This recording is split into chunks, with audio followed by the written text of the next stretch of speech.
All right, we'll call this City Council regular meeting agenda for Monday, October the 27th, 2025, to order at 6:33 p.m. If you would all stand and rise, and gentlemen, if you'll uncover, as we have a invocation led by our Councilmember Carbone, followed by the pledges by Councilmember Cade. If y'all would bow your heads with me. Dear Heavenly Father, thank you for another beautiful day in the great city of Pearland.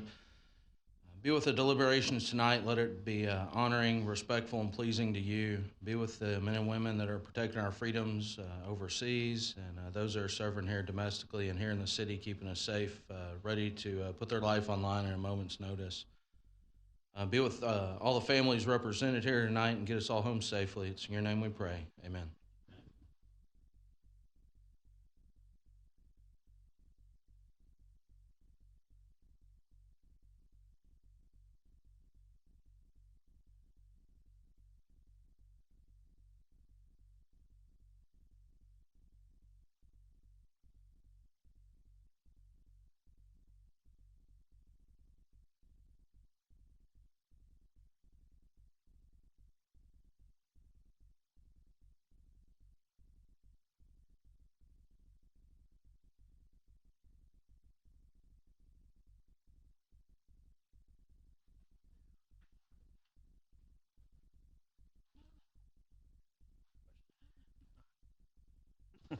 All right, thank you for that.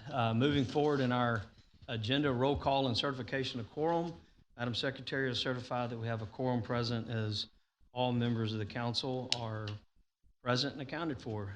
With that, moving to citizens' comments, we did receive, I believe, 4 who signed up to speak, but it is to a specific agenda item later in our agenda. So when we get to that item, we will call on you in the order in which we received them. Moving forward, consent agenda. I believe we have item F to be removed. I believe that was all that was turned into me. All right. So with that, Mr. Koza, would you present consent agenda items A through I with the exception of F? Certainly, Mayor. Consideration and possible action on consent agenda items A through I with the exception of F. So moved. Second. We have a motion and a second. Madam Secretary, call for the vote. Member Koza? Aye. Member Carbone? Aye. Member Javadia? Aye. Member Cade? Aye. Member Fernandez? Aye. Member Patel? Aye. Mayor Pro Tem Byram? Aye. The motion passes 7-0. All right, staying with you, Mr. Koza, if you just place F on the table. Certainly. Consideration and possible action resolution number R2025189. So moved. Second. We have a motion and a second. You requested this to be pulled. Do you have any comments? No, sir. Just ready. Just want to vote on it. Yes, sir. Okay, sounds good. Any other questions, comments? Seeing none, Madam Secretary, call for the vote. Member Koza? Nay. Member Carbone? Aye. Member Javadia? Aye. Member Cade? No. Member Fernandez? Aye. Member Patel? Aye. Mayor Pro Tem Byram? Aye. The motion passes 5-2. All right, with that, we've taken the matter removed from consent agenda, moving to the public hearing number 1. Before we move into that, I'm going to be stepping out of the room. I have a piece of property on Dixie Farm Road, just down the road from this subject matter. While I don't have a conflict of interest that would force me to put something on file, I don't have a financial interest in what's being talked about. I want to make sure that I just remove myself from the discussion for any appearance that there might be, personal interest being looked at. So with that, the Mayor Pro Tem is going to lead through the public hearing as well as new business item number 1. So don't forget to come get me when we're done.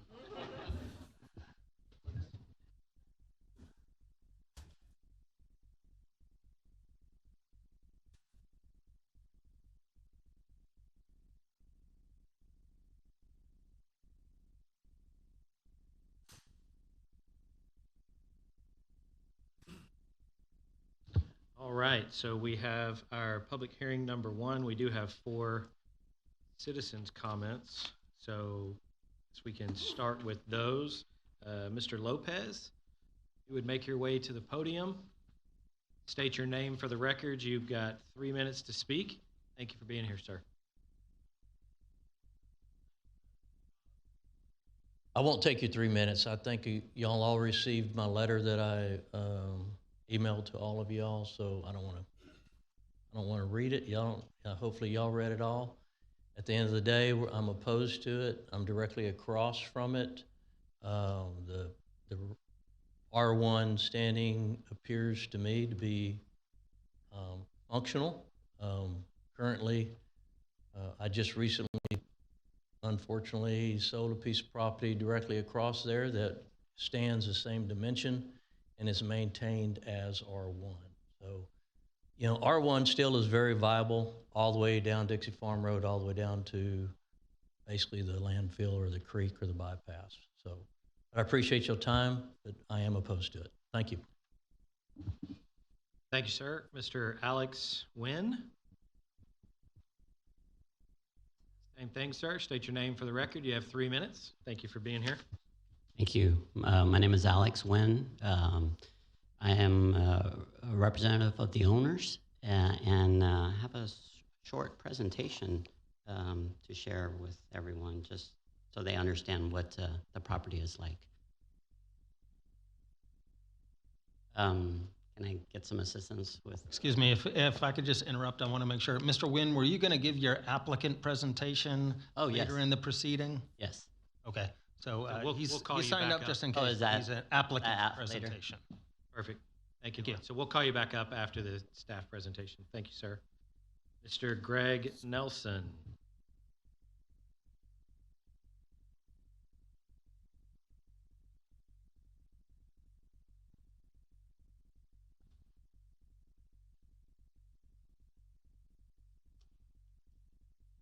State your name for the record, sir, and you have 3 minutes. My name is Greg Nelson. I live at 1617 Pine Crest Drive, across the intersection from where these properties are. According to the appraisal district, these properties were acquired in August of 2005 and March of 2021. Both properties were zoned R1 at that point in time, so the owners certainly knew what the zoning is. The request for the NS zoning, as it states in the executive summary that you people have received, says that it's for the benefit of adjacent and nearby residential development. And it's not supposed to change the character of the latter, being the residential development. The emails and residents' voices that you're hearing on this matter signal a clear message that we didn't request this, nor do we need any additional commercial development in that neighborhood, that area.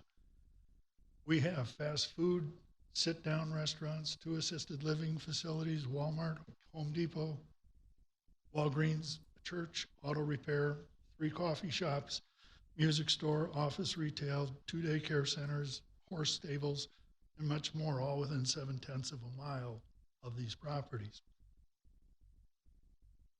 The Community Development Department has 4 criteria for approving this zoning change. And the first one is where the proposed zoning map amendment implements the policies of the adopted comprehensive plan, including the land use classification of the property on the future land use map and any incorporated sector map or plan maps. The Community Development Department, under this criteria, said it fails. They go on with 3 other criteria, and I'll be brief about this, that NS can be classified next to residential, that there is water and sewer and a street to the property, and will the rezoning affect public health, morals, and safety? The department said yes, that it passes for those last 3. So on the basis of failing the first primary criteria and the other 3, they gave the recommendation to approve the rezoning. We're asking, or neighbors and such are asking, don't break the covenant that the city has with residents, which keeps residential areas residential and follows Pearland's adopted comprehensive plan and future land use map. I'm asking that you vote against this rezoning change. Thank you. Thank you, sir. And we have Diane Leverton.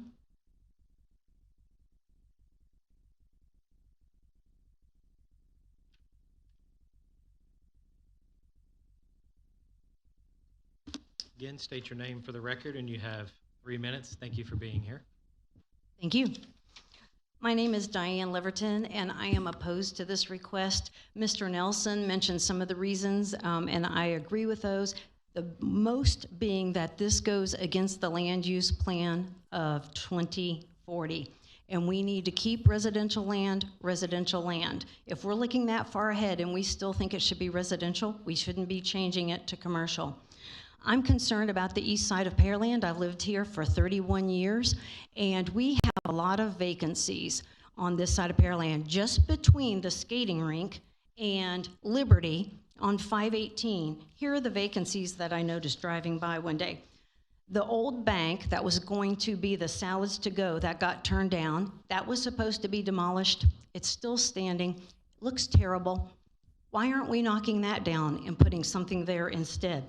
Marco's Pizza Strip Center has a vacancy. 1506 East Broadway, there are either several vacancies or even an entire building that's empty.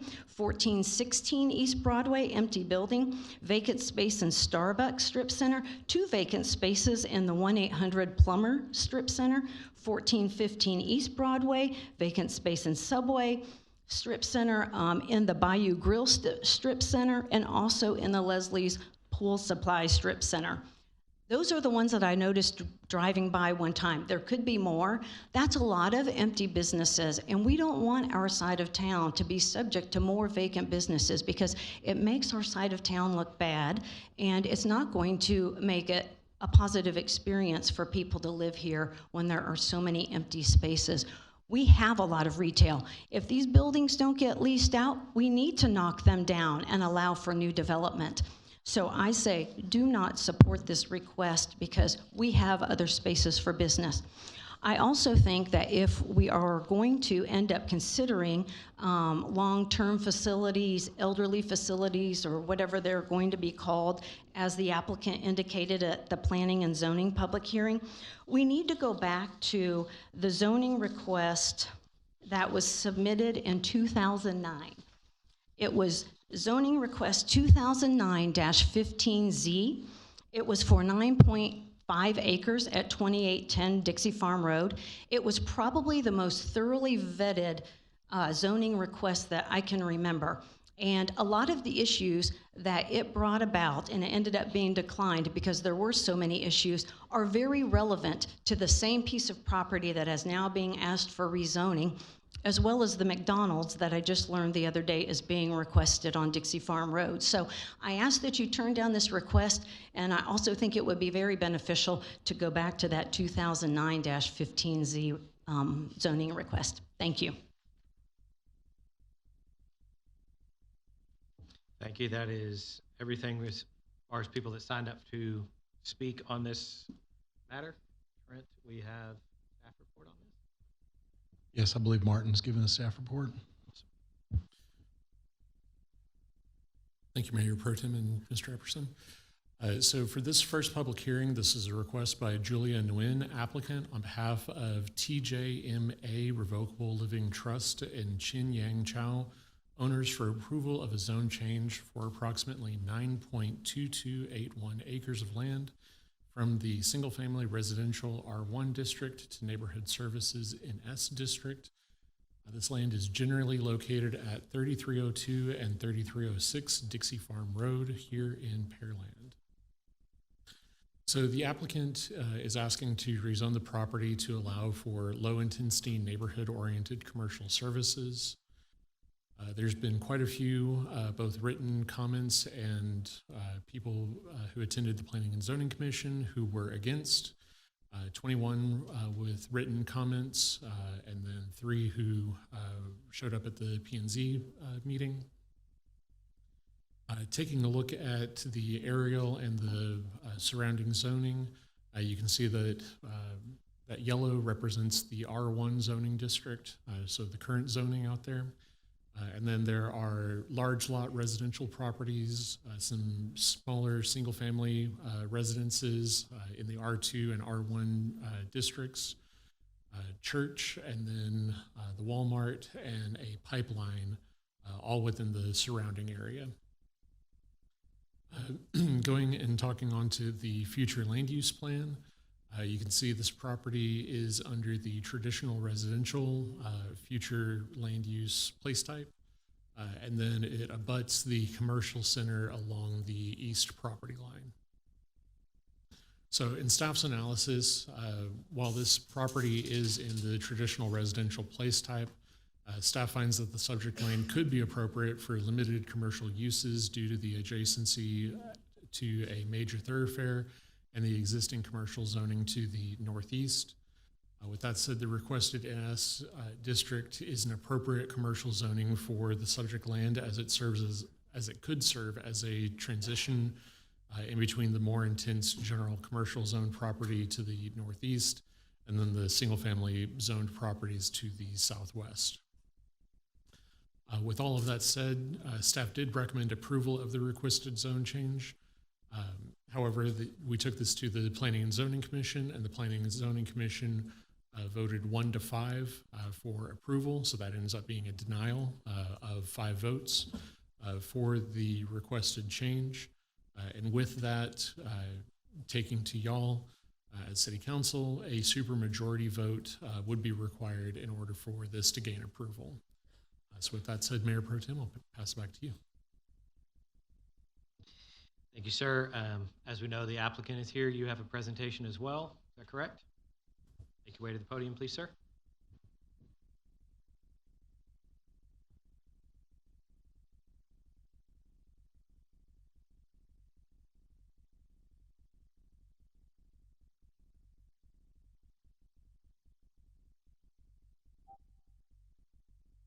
Thank you. On behalf of the owners, we like to explain who we are.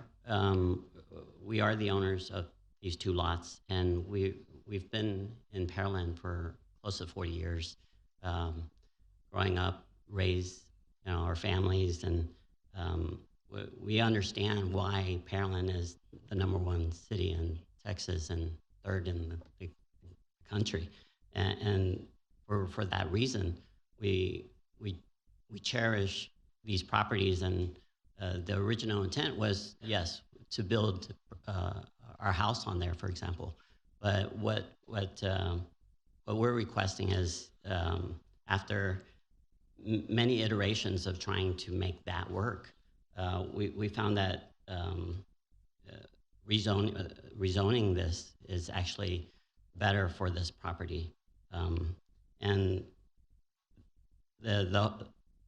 when we went to the staff to request this rezoning change, the request was a straight rezone. And straight meaning we didn't have to provide any drawings or anything like that. So when we went to the P&Z presentation meeting, one thing that I think might have confused everybody was the fact that one of the members asked, why didn't we bring any site drawings, drainage plans, or any of that type of expensive endeavor, right? Even after the meeting, we asked staff to, why did that come up? And they said it wasn't required.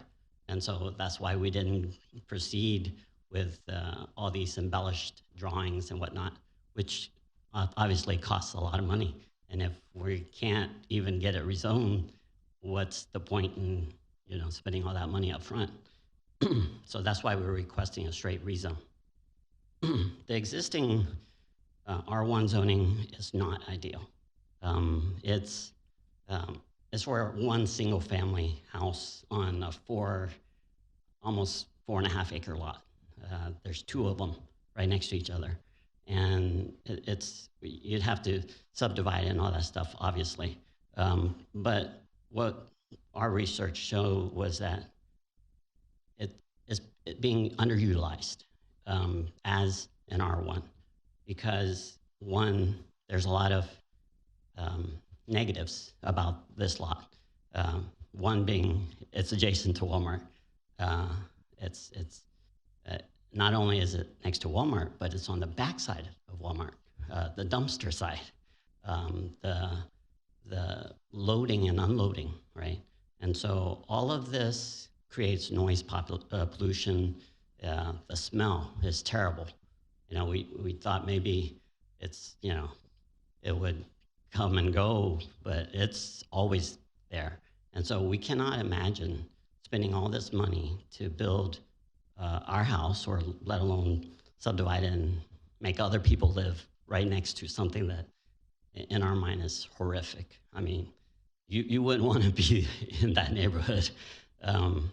And so between the noise and the smell and just all that condition, we think it's best to talk to the city and get their recommendation on what can we do with this property. And so we looked at general business, and obviously, as staff mentioned, there's already a lot of general business. So being where we are, they recommended that we went with NS, and we agreed. This is like ideal. And over the amount of time that we've been holding on to this property, we've had a lot of people asking, hey, could we put some type of business on there? And what we noticed was a lot of them landed right there in that NS category. And so our intent is that we like to almost educate the rest of the public, because once they hear commercial, they're thinking, oh, it's going to be loud, there's restaurant and smell and all this commotion and whatnot. But NS, it was designed by the city to buffer between those type of general business and residential. And so our thought is, let's try to ask the council to see if we can build something that is a buffer that allows for growth of Pearland, the offices, professional spaces like that, wellness centers. We mentioned adult daycare.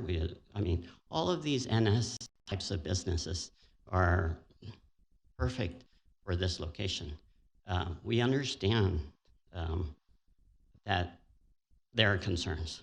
We understand there's possible traffic increase, but you're talking about Dixie Farm. It's basically the same major thoroughfare as 518. Our goal is not to make it like 518. Our goal is to try to pretty much stop the idea of commercial going all the way down. So giving the residences in this area a chance to experience I'm going to say an upgrade to the community by adding services that will help with the aging population, to help bring in better businesses that is good for the community, right?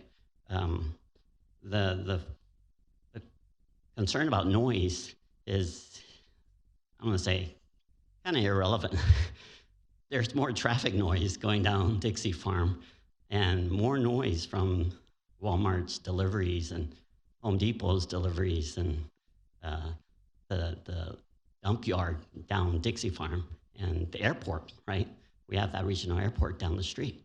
So it's kind of comical to hear that even our neighbors across the street on Dixie Farm is concerned that there's noise and traffic.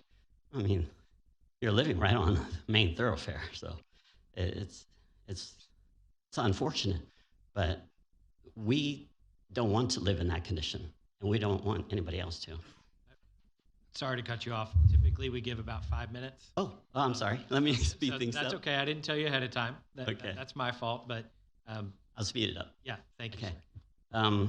So just real quick then, here's a map of what we're looking at in terms of the site. The site is labeled site with a green, and then almost like a pink color around it is a 200 feet perimeter, right? So any owners that have opposition or supports it is okay with, has a bigger voice there. Everybody else, so I have a circle that's dashed in blue. That's the half-mile mark. Majority of the opposers don't even live within a half mile. I mean, some of them live beyond a mile. So it just feels like they're friends of each other, and they just want to oppose for the one friend that maybe lives down the street. On top of that, there are 3 properties that hit that 200 zone. One of them is an opposer, which even between us and them, there's a 50-foot easement.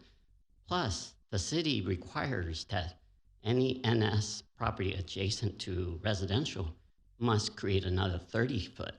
So we're talking about 80 feet of buffer before you can reach the closest house. And then obviously Dixie Farm, the people across the street, you're talking about 100 feet. So on a major thoroughfare again. Our thought is, since the property is recommended by the staff to be NS, we like the same opportunity as the other property that was right behind Home Depot, and they got the NS. And they were adjacent to even more property owners than residential owners than us. So with that, we respectfully request that City Council provide a non-biased, equal opportunity by approving our 2 properties to be rezoned as NS. Obviously, it's better for the business opportunities. Being a bigger lot, you can develop a nicer facility instead of the old ones that are vacant, right?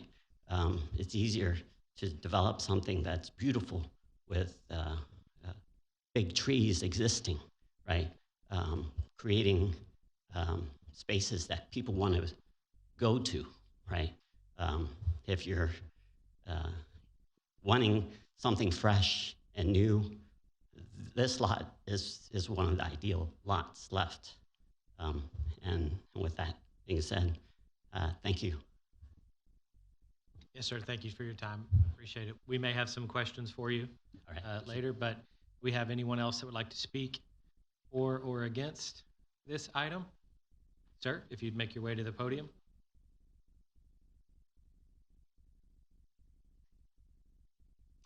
State your name for the record, sir, and you have 3 minutes. My name is Tommy Higgins.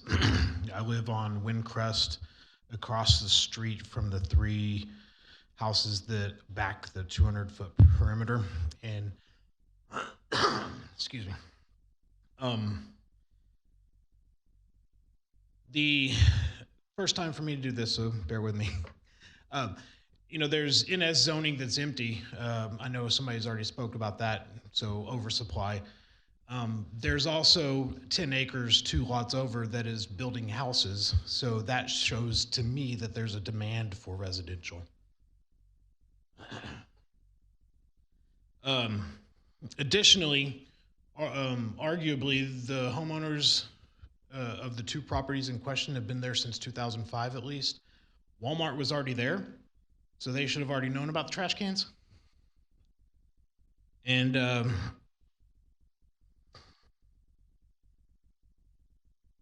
the 3 neighbors that back the 200 feet, one spoke opposed. One is an elderly widowed woman that I wouldn't be surprised if she's not here.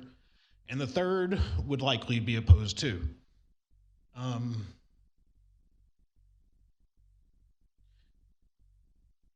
I like the idea of East Pearland being what it is.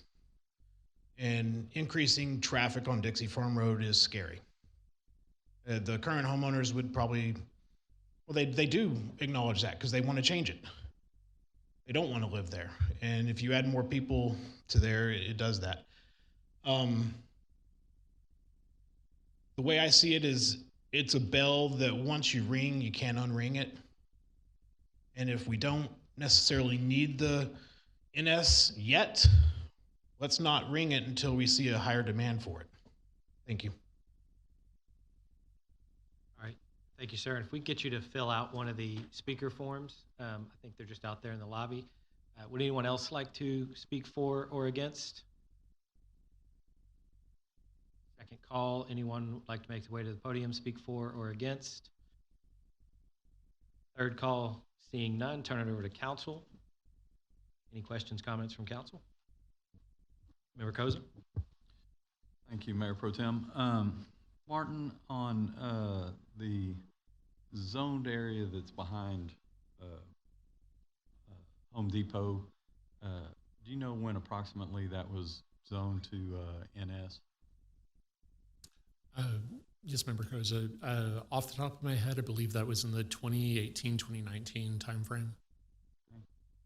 And I know since I've been elected in 22, we've had it come several times to us, and yet no development. I know at one point they were talking about having I don't know if it was a retirement community, assisted living, something along that line. And they did actually at one time have a site plan where it was going to be a strip shopping center broken up into two buildings there that fronted Dixie Farm. And I know there's been some issues with that, so I know a couple times they've bounced around, but nothing yet has taken hold on NS zoning as far as that goes. So it's been kind of problematic for that piece. With that being said, to the owners that own the property, from my perspective, the one reason why y'all were asked to have a site plan, a lot of times people will come in and just ask for zoning to try something different, and yet the neighbors around the area don't know what that could translate to. So when whoever it was that asked, whichever commissioner asked at the P&Z meeting, if y'all had a site plan, normally it's a little bit easier to get a zone change if the neighbors know what's coming, instead of just we want to take a shot in the dark and hopefully this works.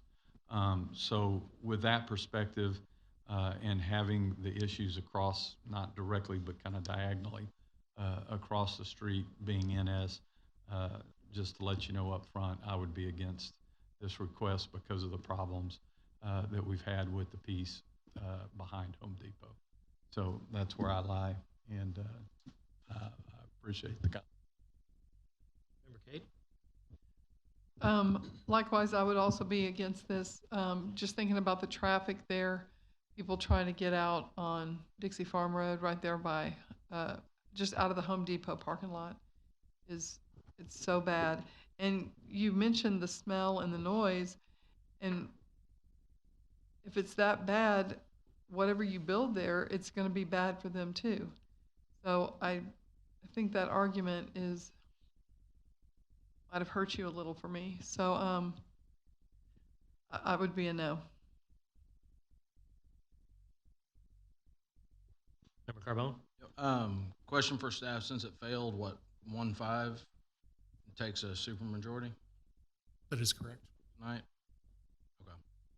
Sorry, Lawrence, I was looking right at you, asking the question. Yeah, I think you got to listen to the residents. There's 21 opposition.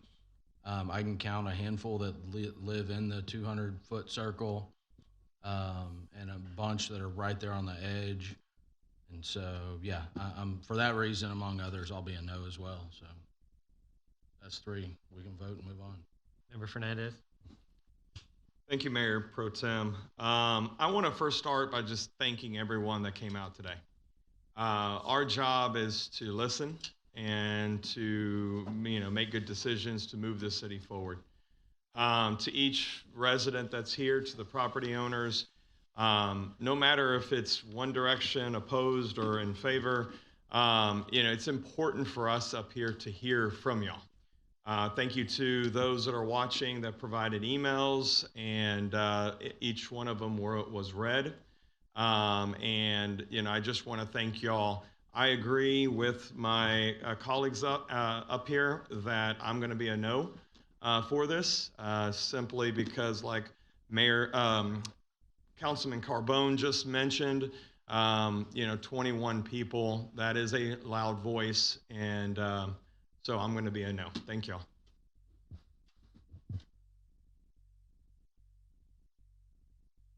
All right, seeing no additional comments, we will close this public hearing. Move on to new business to item number 1. Member Carbone, you put that on the table? Yep. Thank you. Consideration possible action, first reading of ordinance 2000M-275. So moved. Second. We have a motion and a second. Any additional input from anybody? Madam Secretary, we'll call for the vote. Member Carbone? No. Member Chavarria? No. Member Cade? No. Member Fernandez? No. Member Patel? No.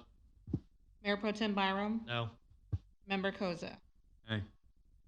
The motion fails 0-7. All right, thank you everybody for coming out tonight. Member Cade, you getting Kevin? Okay. Just 1 second, we'll hand it back over to the mayor.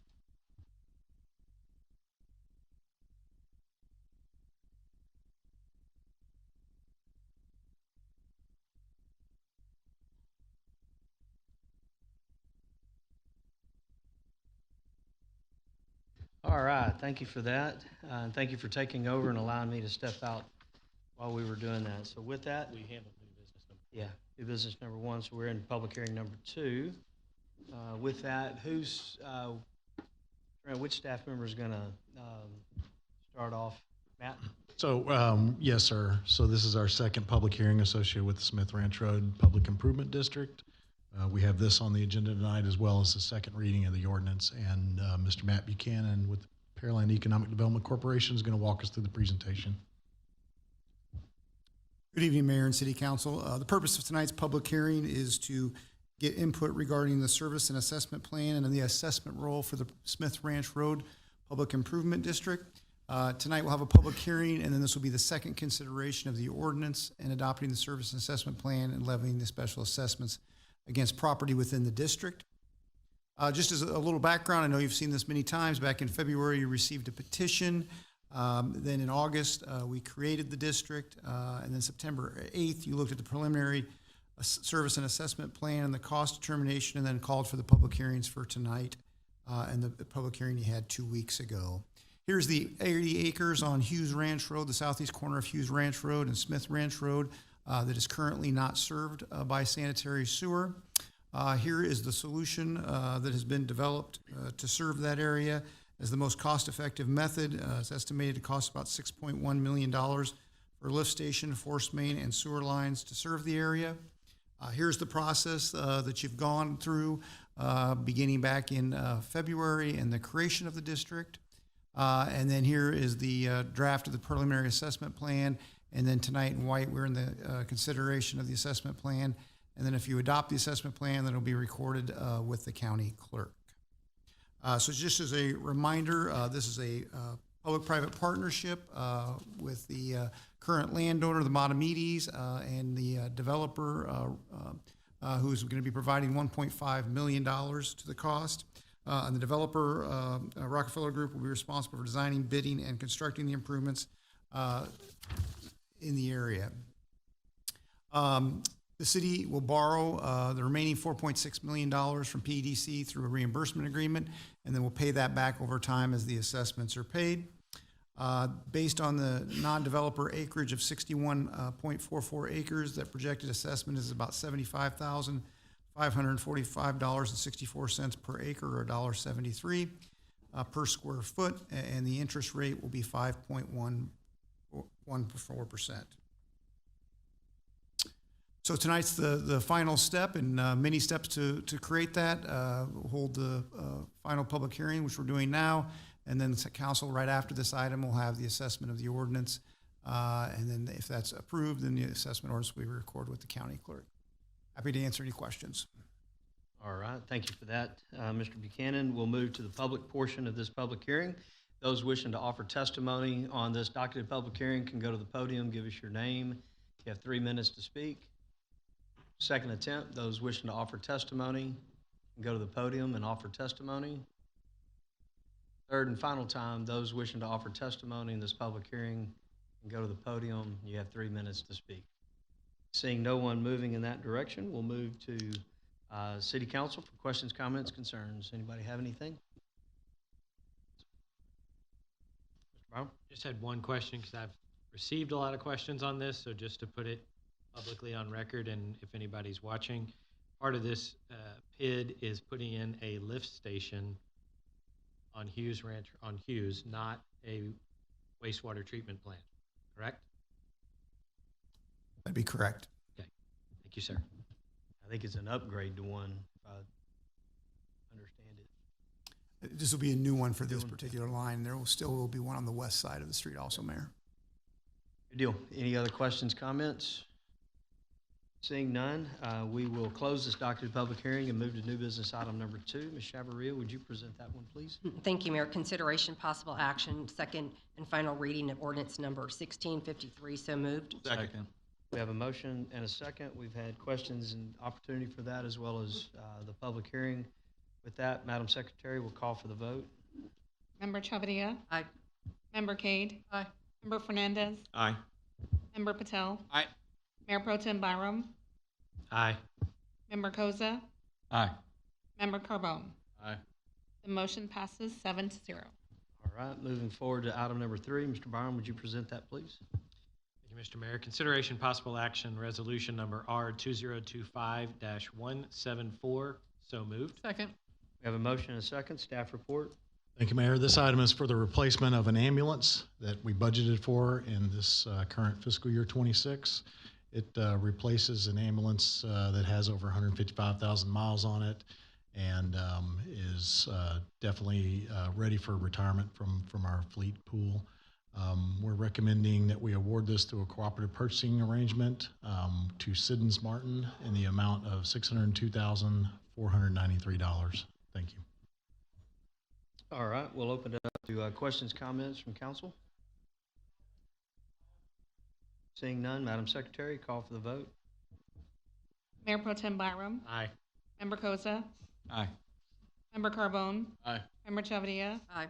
Member Cade? Aye. Member Fernandez? Aye. Member Patel? Aye. The motion passes 7-0. All right, Ms. Cade, if you'll present item number 4, please. Thank you, Mayor. Consideration and possible action, resolution number R2025-175. So moved. Second. We have a motion and a second. Staff report. Thank you, Mayor. Similar to the last one, this is a replacement of another piece of equipment in our fire department, one of our fire pumpers.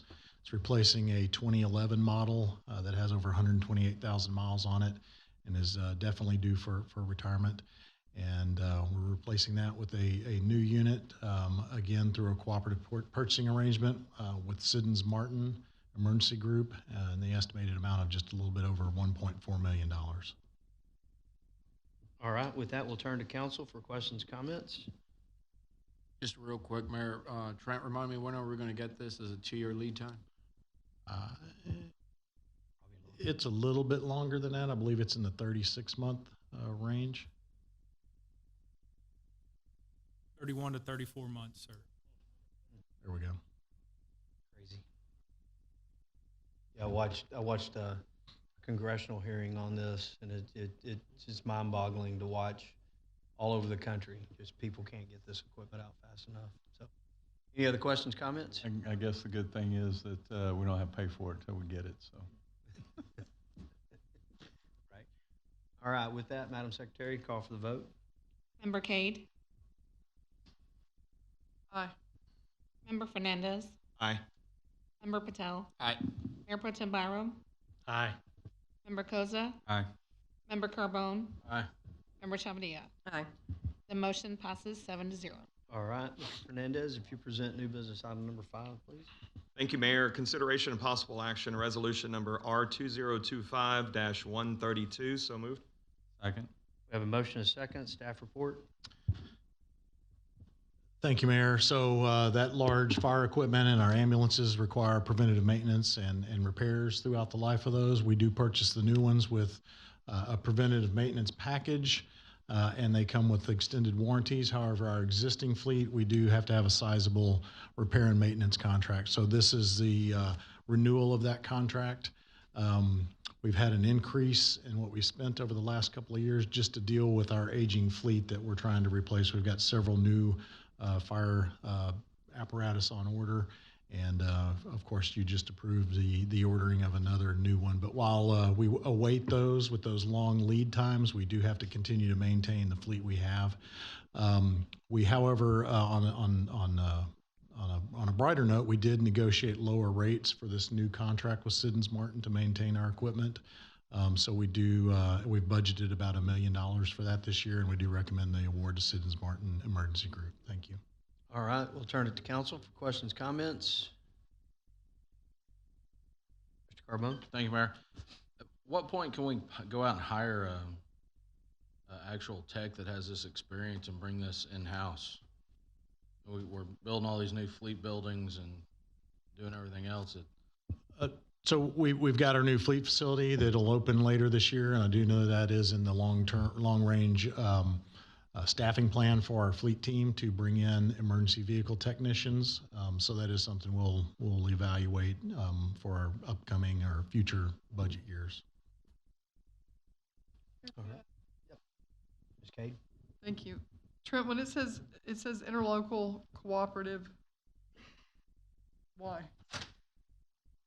What does it mean there? So that means we use the cooperative contracts that Siddons Martin has already bid these services through. Mm-hmm. And so we're able to compare the different vendors. We're able to compare the different cooperatives to ensure we have the lowest cost for these type of services.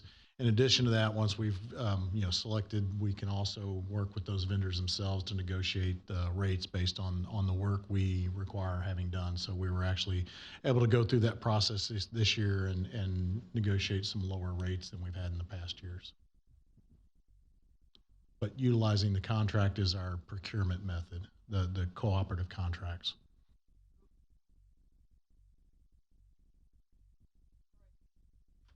Any other questions, comments?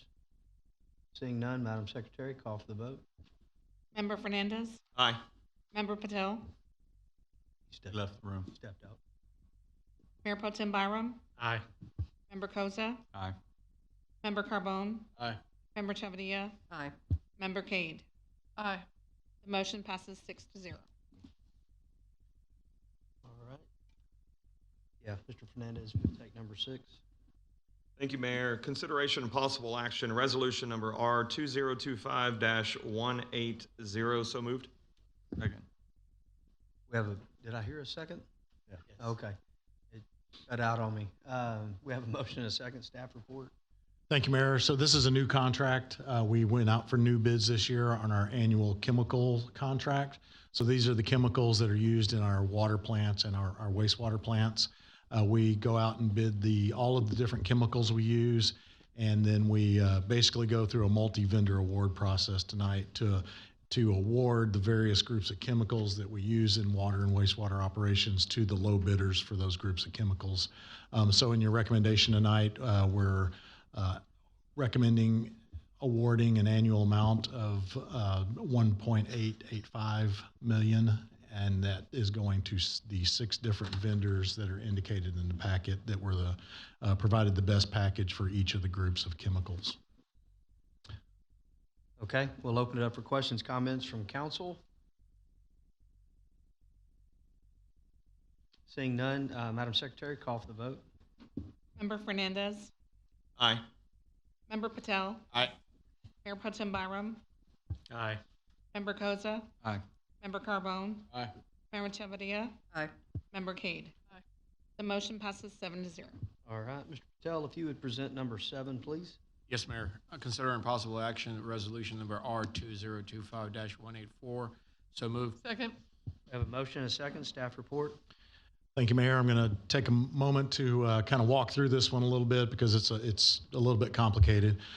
So we have an existing water supply contract with the Gulf Coast Water Authority, and that is so that that is for the water we receive out of the City of Houston Southeast Water Purification Plant. And that water comes from that Houston plant to our Alice Street plant, and we get up to 10 million gallons a day there. So the way that relationship with the City of Houston works is that the Gulf Coast Water Authority is the actual co-participant in the Southeast plant, and then we contract with GCWA. So if you go back to the 2009, 2010 timeframe, when the Southeast plant was being expanded, we were also building our expansion of the Alice Street plant and building the pipeline to get that water to us. Our cost of the expansion of Houston's plant, as well as all the costs that in the future that go through that we pay for the actual water itself and the maintenance of our share of that plant actually goes through the GCWA. So our contract is with GCWA. They're the co-participant in the plant.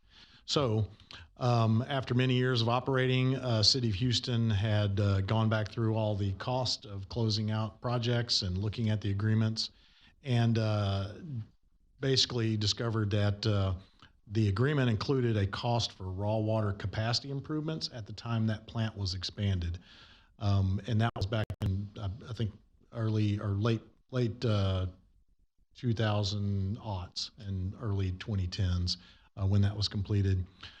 So basically, once they determined that those raw water capacity improvements had never been allocated out to the co-participants, they approached co-participants with those costs. So working through GCWA, and really they did the bulk of the heavy lifting with this, doing the research, determining whether this money was actually owed or not, and then working with Houston on how to structure that.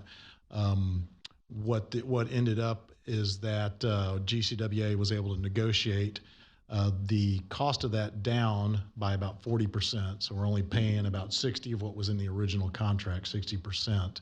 And then that would be paid out over the next 10 years, starting in 27. So that annual cost to us is about $345,000, or it's $345,000, $424.20. So we feel, going through all the documentation that this money was owed, it was just never allocated out to the co-participants and then to us, and that we feel like this was a good way to fulfill this obligation and do recommend moving forward with it. All right. Any questions, comments from council? So by City of Houston delaying, we're paying less. I'll take it. Just recognize Mr. Dan Davis here with GCWA. He did the bulk of that, just working back and forth with City of Houston. So We thank you for your negotiation skills. With that, Madam Secretary, call for the vote. Member Patel. Aye. Mayor Pro Tem Byram. Aye. Member Koza. Aye. Member Carbone. Aye. Member Chavia. Aye. Member Cade. Aye. Member Fernandez. Aye.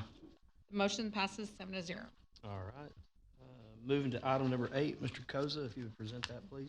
Yes, Mayor, consideration possible action, first reading of ordinance number 528-11, so moved. Second. We have a motion and a second. Staff report. thank you, Mayor. This is the first reading of an update to our Code of Ordinances, Chapter 6, Animals. And this is mainly to maintain compliance with the recent statutory requirements and to provide effective enforcement moving forward. Two main changes in here, updates so that we're not in conflict with the new right to farm laws, and then updates regarding dangerous dog, which establishes the procedures by which a dog may be classified as dangerous. And so we recommend approval of the ordinance changes. Thank you. Sounds good. Questions, comments from council? I had one question. Can we kind of walk through the process of designating a dog as a dangerous dog? Absolutely. I think Captain Ibarra going to cover that. Oh, Gotcha, sir. Hey everybody, I'm Officer Kraft, the Manager Animal Services. So currently declaring a dog dangerous can go one of two ways, either a citizen petitioning Animal Services to investigate and declare, or we can initiate that investigation and declare. If no citizen does it, we can just do it if we feel that it's in the interest of public safety. This ordinance update would bring us more in line with other practices and industry standard, provide a more clear list of requirements if the dog is declared so that everything can be found in one place to make it easier on citizens in that scenario. Okay, and who ultimately makes that decision? So it would either be Animal Services or it can go to a JP or judge. There's multiple avenues. Okay, thank you, sir. Appreciate it. All right, Mr. Koza. Thank you, Mayor. Just out of curiosity, why is it only if a dog attacks a human and not another animal? With Texas property law and animals being considered property, an animal-on-animal attack generally is property damaging other property, and it's more of a civil matter than a public safety risk. Okay, thank you. Those things you don't question the legislature over sometimes, so, right? If they would attack another animal, I mean, stand to reason. The only reason I ask, I know someone that had a dog that was in a fence, secured. 2 dogs were out hunting that day. It was a male, it was not a female in heat. And 2 male dogs jumped the fence and proceeded to eat a male dog. One Mastiff by the neck and another dog, another Dalmatian by the tail end. Crazy. 108 stitches and 4 drains in the dog. That's crazy. Last call for questions. Seeing none, Madam Secretary, call for the vote. Member Koza. Aye. Member Carbone. Aye. Member Chavadilla. Aye. Member Cade. Aye. Member Fernandez. Aye. Member Patel. Aye. Mayor Pro Tem Byram. Aye. The motion passes 7-0. All right, moving to item number 9, discussion regarding the Periscape program guidelines. We do have a citizen that signed up to speak. We'll go to that one first and then go straight into staff report. Thank you, Mr. Mayor. Mary Reduta. State your name for the record, and you have 3 minutes. Thank you, ma'am. Thank you. Hello, my name is Mary Reduta, and I am representing the Cultural Arts Master Plan Advisory Committee and the Visit Pearland Advisory Committee. I'm here to stand here and proudly represent the recommendation guidelines for the new Periscape program. I believe it reflects the city's creative heart and the community's pride. The Periscape program has long been a symbol of our city's appreciation for art, culture, and collaboration. In this new chapter, we've worked hard to make the program more approachable and inclusive, ensuring that more people can take part in something that truly represents the spirit of Pearland.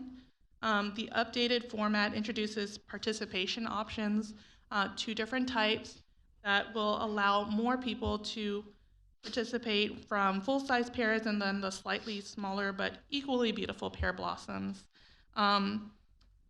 In our committee, we represent a wonderful mix of perspectives, from longtime residents who have watched the city grow to newer citizens who bring fresh energy and ideas.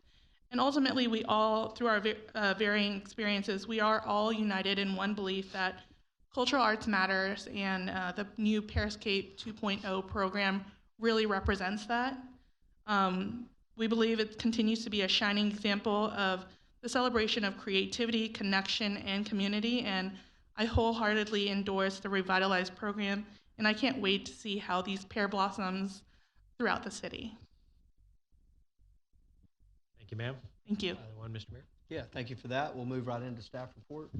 Thank you, Mayor. So this is a discussion item for tonight. No decisions to be made, but we do want to walk through the Periscape program guidelines that has been being worked on by the group with the Cultural Arts Master Plan in mind. So I'm going to hand it over to Tracy Rohrbach with Visit Pearland to get us kicked off. Good evening. Thank you, Mr. Epperson, Mayor and Council. Appreciate the opportunity to be with you to discuss the Periscape program. So just to give you some background, we've been hard at work on the Cultural Arts Master Plan implementation since Council's adoption. One of the first things we did was onboarded a new staff member that was called for in the plan. Our arts administrator was filled by Sarah Peters. She's here with us tonight. Secondly, we pulled together and convened a Cultural Arts Master Plan Committee as requested by you. Our first meeting was held in March, and as Mary alluded to, the committee is really represented by a cross-section of individuals within the community, serving alongside Mayor and Council members Koza and Cade, who've invested much of their time and energy collectively in this effort. We've also had the pleasure of having Council member Chavarria joining us for a couple meetings. The committee focus, along with our consultant cultural planning group, has been centered on developing recommendations for the Pearscape program as you requested during council adoption. Also, we heard that feedback from the community. There's much love and affection for this program. And I'd like to remind you that this is only one form of public art. Our intent is to come back for you with overall proposed guidelines for public art as a whole. Pearscape will nest under those proposed overall guidelines, but we wanted to bring this front and center because that's what we heard continuously during the engagement process of the Cultural Arts Master Plan. So we're here with you tonight to share those recommendations on the new Pearscape program. And I'll invite David Pletner-Saunders with CPG, which many of you remember from the plan itself, to walk us through a presentation. Thank you, Tracy. And good evening, Mayor, council members, staff, members of the public. I'm very pleased to be back with you again tonight to talk about the Pearscape program guidelines. Give me a moment to just get situated here. I'm going to use the down arrow. Is that it? Excuse me?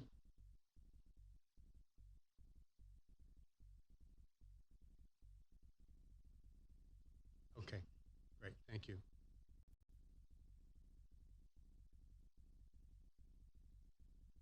So tonight, as Tracy said, we're reviewing the Pearscape, the new Pearscape program.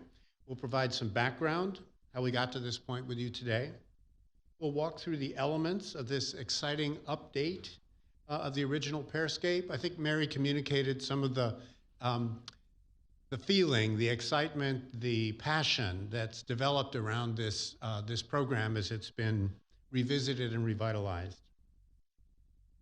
As a reminder, tonight is a discussion item only. We're not asking you to adopt these guidelines. We'll be back with you hopefully in about 6 months with full program guidelines for all the different kinds of public art, including murals, other sculptures, utility boxes, and so forth. So first, let's take a look at how we develop this next generation of Pearscape. As you probably know, Pearscape is almost 10 years old now. It started in 2016. It's quickly become an iconic and defining feature of Pearland's public identity. There are 23 pairs on the trail now in 12 different locations. So this is the basis, the platform that we're building on. As you know, public art is a specific set of recommendations in the Cultural Arts Master Plan, which you adopted last year.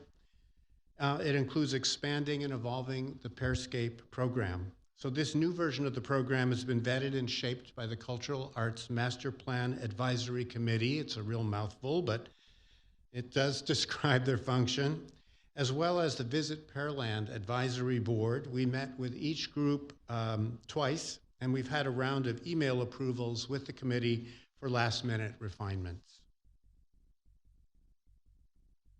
Public art has its own vision statement, what success will look like, and a mission statement, the purpose of a public art program for Pearland. Key elements are about positioning Pearland as a dynamic regional cultural destination, building on the community of choice theme, also using the arts to support tourism and enhance the quality of life for Pearland residents and workers. Here is the program's definition of public art. Some key points: public art can be any one of a number of types of art, but it's always publicly accessible. It's designed to engage communities and improve the public environment, and it can serve other purposes like beautification, community dialogue, cultural identity, and bringing art directly into everyday public life outside of a museum or gallery. I mentioned that these guidelines were developed in consultation with the Camp Advisory Committee and the Visit Pearland Advisory Board. Here are those meeting dates. We made numerous changes and refinements based on these robust discussions and suggestions. So now let's look at the Pearscape guidelines. This is the owner's manual for this part of the public art program. The Pearscape program is based on guiding principles: economic impact, community identity, and innovation. Here are the goals of the program. First is ensuring community accessibility. Mary mentioned this. There are 2 sponsorship price points and sizes of pairs.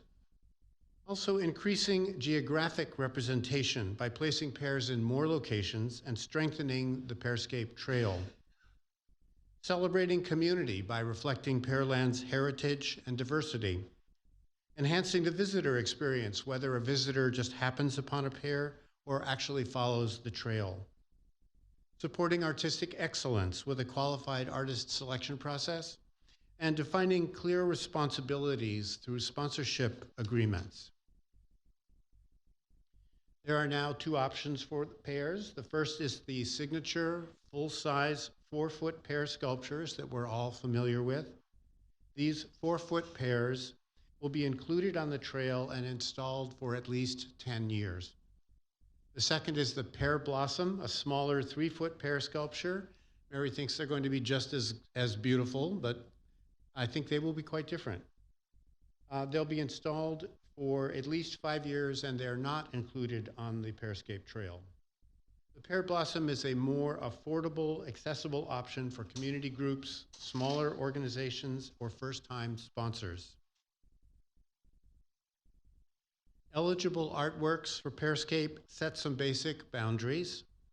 First of all, as before, these are pairs designed by an artist. They're located in the city or the extraterritorial jurisdiction. Again, that takes some enunciation to get that out. And with certain technical requirements because they are outdoor artworks in public places. Ineligible artworks are reproductions of original artworks, so no copies, advertising, and overtly political, religious, or sexual content. So the Pearscape program remains primarily a sponsorship program open to all. There are 2 sponsorship levels, pairs and pear blossoms, 4 feet and 3 feet in size, as we've said. The artist can be chosen from a pre-qualified roster or submitted for approval by the art review team, and we'll talk more about the art review team in a moment. Visit Pearland provides professional installation, and for the full-size pairs, signage and promotion of the pair as part of the trail. Both are time limited. The pairs are a 10-year period, pear blossoms are a 5-year period. There's no limit on the number of pairs. The committee felt strongly that the community interest should determine that number. Let the market decide was their overall feeling. Sponsors are very open-ended. They can be a business, a nonprofit, a school, an individual, 2 sponsors, or the city. The program is designed to be more accessible and welcoming for sponsors with clear guidelines and processes. Artists are selected in one of 2 ways. Visit Pearland will maintain a pre-qualified artist roster. As I mentioned, other artists can be considered through a review process. Artists will be selected based on qualifications and artistic excellence. Proposals for pairs and pear blossoms will be reviewed by the art review team. This will have 2 camp advisory committee representatives plus 2 or 3 others, all selected for their qualifications relative to public art. The review process has 3 steps: an initial application and staff review for location and basic concept. Then the art review team evaluates the proposal. And then third, Visit Pearland creates a sponsorship agreement clarifying all the specifics for that project, and the artists can begin creating the pair. When the 5 or 10-year period ends, sponsors can choose to renew their sponsorship. They would pay a fee to cover the costs of restoring the original artwork as needed. Alternatively, sponsors can renew and replace the pair with an entirely new design on the same base. Lastly, they can choose to end their sponsorship, and Visit Pearland will determine whether to keep, restore, recycle, store, or deaccession the pair. For maintenance of the sculptures, Visit Pearland will conduct quarterly reviews and provide maintenance and conservation as needed for full-size pairs on the trail. For Pear Blossoms, the sponsor will be responsible for maintenance, which will primarily be cleaning. Here are the sponsorship costs, $9,500 and $4,500, and the terms are what we looked at over the past couple slides. And as we said, the basic idea is to provide sponsorship, different sponsorship levels and greater accessibility. We wanted to share with you how we arrived at the new pricing. These are the direct costs just of producing a 4-foot pair. You'll see costs have risen 62% since 2017. We're also increasing the artist fees to be at market rate for this kind of project. We based that fee on comparisons with other similar programs and through conversations with local artists about what a fair fee for this kind of work would be. Here are the in-kind services Visit Pearland brings to each sponsorship. These costs are not reflected in the cost comparison from the previous slide, so they show the true cost of a pair, which is more than the sponsorship fee. Visit Pearland, meaning the city, takes on some open-ended costs such as maintenance and cleaning in the sponsorship agreements. And with that, we'd be happy to answer any questions and hear any discussion about the Pairscape program. All right, we'll open it up to questions and comments. We'll start with Ms. Cade and then second by Ms. Chavaria. Hello, how are you? Hi there, nice to see you. Good to see you. Why can't we include the Pear Blossoms on the trail? Well, you know, there was a discussion about that. I think we wanted to differentiate the higher level of sponsorship from the smaller level of sponsorship. Also, Pear Blossoms don't have to fit geographically on the trail. They don't have to be considered in the context of adding to enhancing the trail as in its entirety. Yeah, because I think the trail was meant to be more of a tourist trail throughout the city, take you to different places, whereas the Pear Blossom is not necessarily that intent. It just at all to be a tourist attraction, but to enhance with public art. If I may add, the Blossoms are eligible to be at residential locations, Oh, that's right. and we didn't want the public going to a residential home. Another way to say it. And we're not going to bunch them up. It's like we're not going to put 3 in one spot. Not the Blossoms, the regulars. That's the intent, is to spread them out, because now there isn't the layer of the criteria that we had in the first iteration. Thank you, Tracy. Thank you. Chavaria. Thank you, Mayor, and thank you so much for the presentation. So can you clarify the what the sponsorship renewal fee will be for the 10 and 5-year? Yes, I'd be happy to. The renewal fee is not a set fee. Rather, the idea is to assess, first of all, what the sponsor wants to do with the pair. So we're assuming the sponsor wants to renew, and the program staff will take a look at the condition of the pair. Does the sponsor want to make any changes to the design or simply refresh it so that it's ready for the next 10 years? And the cost would be assessed and negotiated on that basis at that time. We're also we're mindful about not being too prescriptive at this point because we're looking ahead 5 or 10 years and we want to leave a little, that's why another reason why we're not asking for these to be adopted as policy, but rather viewed as guidelines, which can be adjusted with experience as the program is implemented. Thank you. Mr. Koza. Thank you, Mayor. David, thank you for coming down and explaining that.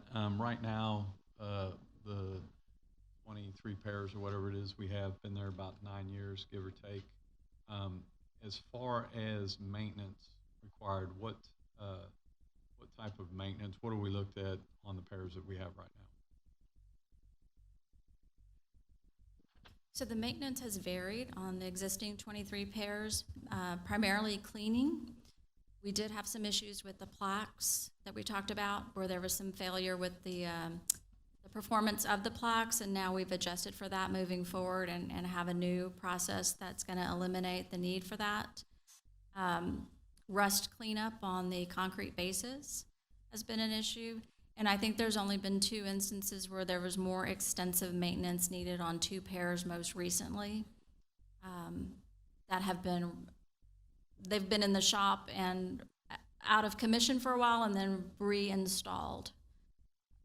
But the extent of it has been mainly cleaning and the appearance of the pair. Okay, so as far as any, I guess, extensive maintenance on it, the 2 that had a little bit more than the others, were they in high traffic areas? What kind of the?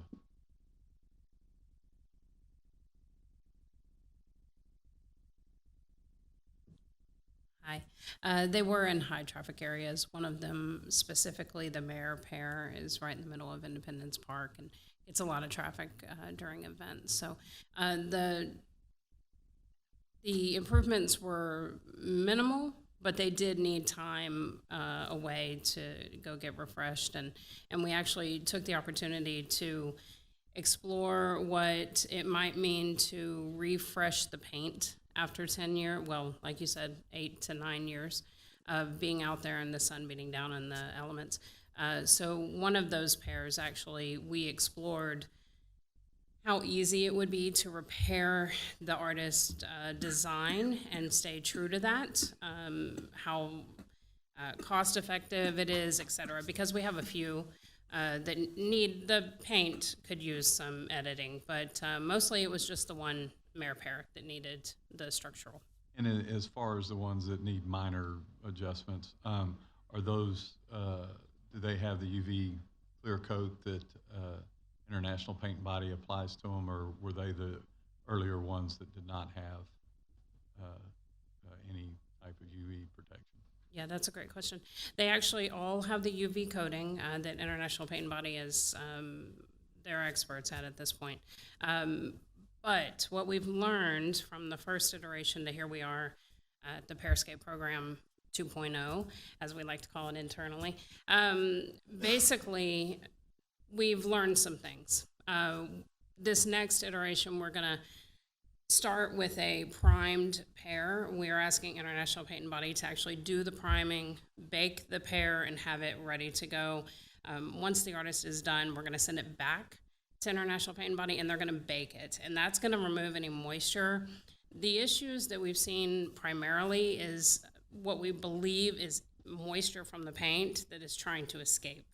So it's not so much the clear coat, that's worked actually pretty perfectly. It's what's going on underneath that. So, but we're learning, and I think this next round is going to be even bigger and better.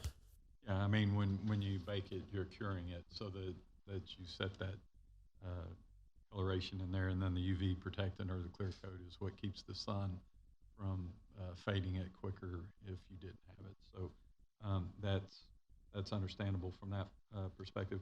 So basically, somebody that was to sign up at the 10-year mark, they would be looking at whatever basic type maintenance expenditures, unless there was some kind of catastrophic failure that happened.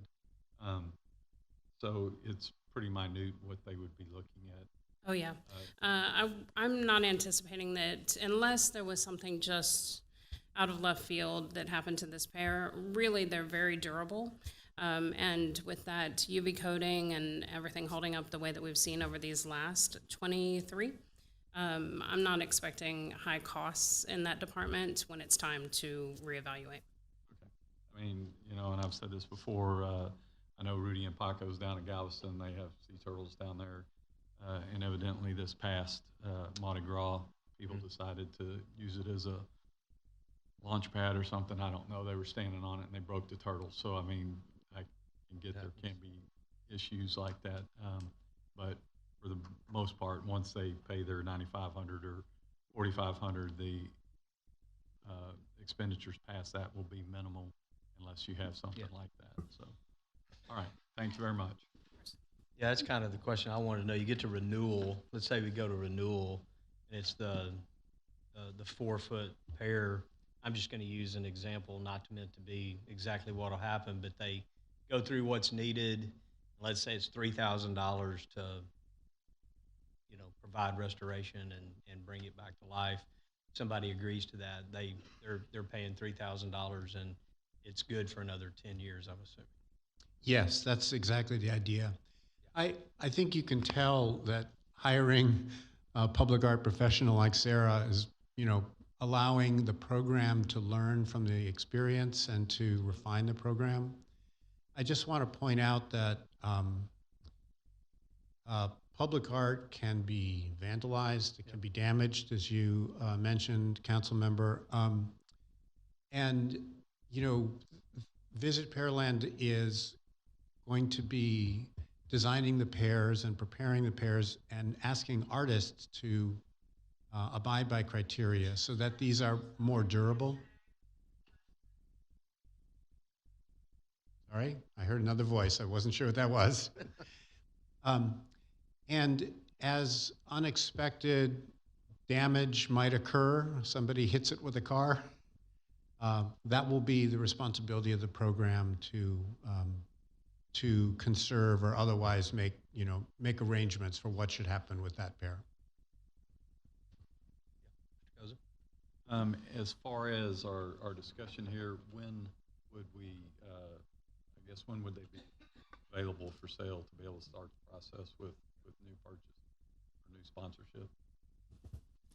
So based on the discussion and outcome tonight, we're asking for 30 to 45 days for us to prepare the marketing and sponsorship materials that we would need to be able to communicate the program to the community for sales. All right. And as far as, whether it's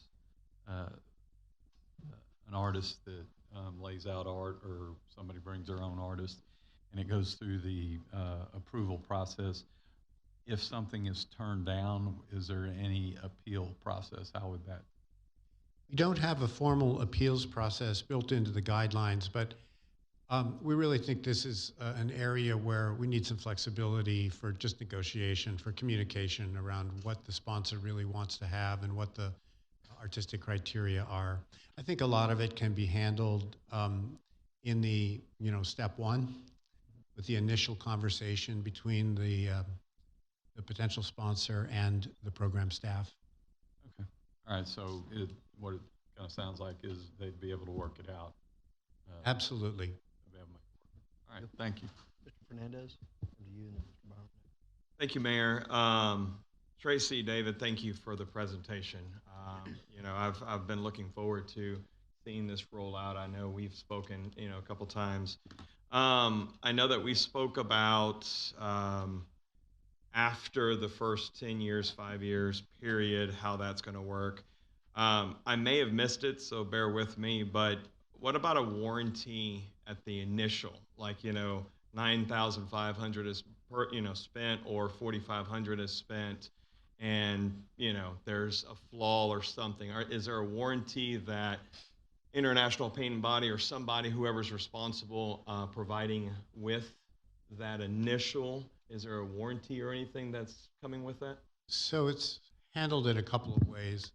The makers, the fabricators who are contributing to the pair certainly warranty their work. Artists also, as a part of their agreement, sign a warranty. They are responsible for defects in their workmanship. That will be part of the artist agreement. And then beyond that, sponsors are limited to their sponsorship contribution. They're not being asked to contribute for, defects or damage done to the pairs once they're installed. Thank you. Thank Thank you, Mr. Mayor. We got a cost breakdown on the 4-foot pair. Do we have something similar on the 3-foot pair? No, we didn't do that because we didn't have a comparison with 2017. There was only Not the, necessarily a comparison year over year, just what's it going to cost to actually make one? we didn't actually do that budget yet. We were simply trying to make it more affordable, so about half the cost. Okay. I'd like to see that, make sure that, they're not going to cost $7,000 and we're charging $4,500 for them, or, vice versa. So I think that would be good to know. Also, I'm a little confused, and maybe I'm dense, so, which Lawrence agrees with. So I understand. Yeah. So slide 21, under the renewal options, it says that the renewal sponsorship, item number 1, the renewal sponsor pays a fee to cover the associated costs of restoring, conserving, and maintain the original artwork. Slide 22 says that Visit Pearland provides maintenance and conservation for the Pearscape Trail pairs. So to me, that seems contradictory that it says if you do the $9,500 option, you get the Pearscape pair, and Visit Pearland's going to provide for the maintenance and conservation, but when it comes to renewal, you've got to pay for maintenance and conservation. So can you help clear that up? No, come renewal time, the idea is that the pair may need, well, again, we were very careful in our conversations with the advisory board and the advisory committee to think about providing as many options and choices for sponsors as possible. The idea was to make it as flexible as possible so sponsors could choose what they wanted to have happen with their pair. And the idea was to pass on at least some of the cost of restoring the pair for the next 10 years or making whatever changes the sponsor might want. Beyond that, after that, Visit Pearland will remain responsible for cleaning, maintenance, and conservation of the sculpture for the next 5 or 10-year period. With the Pear Blossoms, as we said, these it's a shorter time period. We anticipate the maintenance will really be just periodic cleaning. I'm sorry. Does that answer your question? Kind of. I mean, I guess it kind of sounds like at the end of the term, and I know it's different for the 4-foot pairs versus the Pear Blossoms, but at the end of the term, if the sponsor doesn't want to change the art on the pair, then there really shouldn't be anything that needs to be done to it because Visit Pearland's been taking care of it up to that point. Well, that's how I read this. That may be the case. I mean, we certainly hope that's the case, but 10 years in the elements can be, So when it talks about maintenance and conservation, that's not going to be doing any repair work to it. So No, it is. It is, if someone hits it with a car, someone damages it by accident, if there's a terrible storm and, it's damaged with a tree branch being blown onto it, those are the kinds of things that Visit Pearland would handle and take care of. If for no other reason than it takes a professional conservator to handle that kind of repair. We were anticipating that at the end of a 10-year period, there might be some refresh needed, which could be either paid for by the sponsor or shared cost with the sponsor. And Clint, as far as the pairs that are out there right now, the ones that are back here at Independence Park, they needed to be wiped down with some Clorox because underneath the trees the dew hung around and you had mildew on it. Sure. The plaques, they were powder coated, and just like any other kind of powder coating, it flakes off, and so there were plaques that actual paint was coming off. The biggest one was the Mayor pair out at Independence, where Mayor people are keeps playing vandalizing it. around. Well, kids are playing around and throwing footballs and who knows what, and it's just getting hit. Sure. I just think since we're just giving input, I think there could be a little bit more clarity because I could see from a sponsor's perspective reading this, they would think maintenance, repair work, my pair should stay in good shape. And then at the end of the term, you're going, here's a bill to repair everything. In fact, I already paid for that. So maybe just getting some clarity of language in there on that is. Point absolutely taken. I was just making the same note. Thank you. Fair enough. Deal. Tracy, over the last 9 years, I guess now that we've had the Pearscape Trail, what have we spent roughly in maintenance, repair, cleaning at all over the 9 years? Or if you have an annual average? So we tracked from 2023 to 2025, which was coming in at around 39,000, I believe, Total? between those 3 years. Going back to inception, I don't have that number from the very beginning. Well, and it's probably more in the later years than it was in the earlier years, clearly, because they've been around, been out there, subject to the elements a little bit more, so. And that's when we realized also that we needed to have a recurring maintenance program, and we started implementing this to look at it more regularly. I will also share that several years ago, we did have an incident with one of the pairs at Independence Park where it had bullet holes that was reported by residents. And in that instance, we had to sand it back down, sandblast it down to base, and then recreate the art that was on it originally. So that was a very unique situation where we had some damage, and we took care of that. May happen. Bill? Thank you, Mayor. David, you didn't mention about, I guess, I was there when they originally started this, with the original CVB director's idea. And there was never mentioned, this sounds like a lease, right? The city is really leasing the product for 10 years or 5 years to somebody. So how do you handle the 23 pairs that we have currently? That those, when they bought into that pair, it was just like, hey, you donate it and the city was going to take care of that. That's what was sold originally. So how do we handle those pairs? Are they grandfathered in? The idea is that as they reach 10 years old, they will go through a renewal process. And as we said, there's no preset fee for renewal. So I think we would need to look at each renewal on its own terms. Yeah, because some of these pairs are people's businesses. And so, you know, and I'll give you an idea, if a business paid for that pair and we're told that, hey, this is going to be an art in front of your business, now you're telling me in 10 years, they were never told that at that point. I don't think it's fair for you to yank it out of their business if they decide not to do it. There will be no yanking. Okay. Let me ask a question along that lines. In our meeting, Raj Das had made a comment that the 23 that were out there should be grandfathered in, and that was one thing that we did talk about.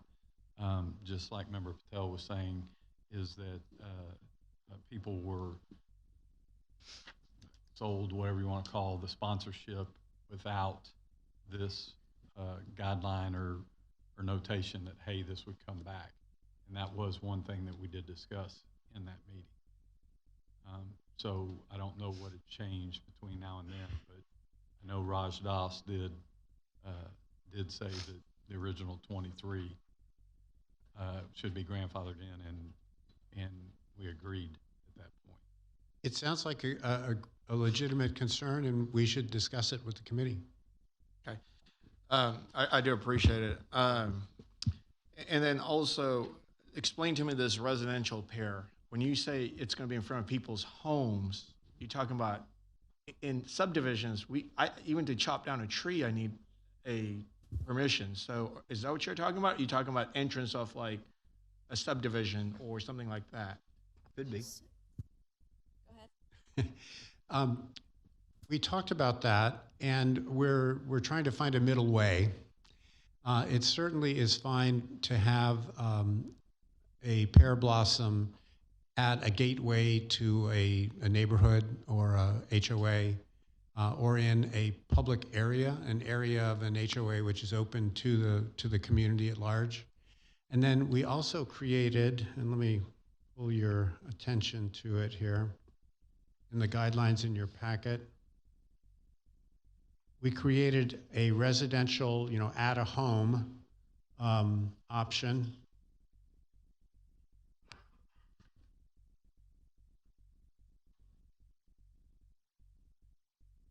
got kind of technical, which is why I'm flipping through pages here.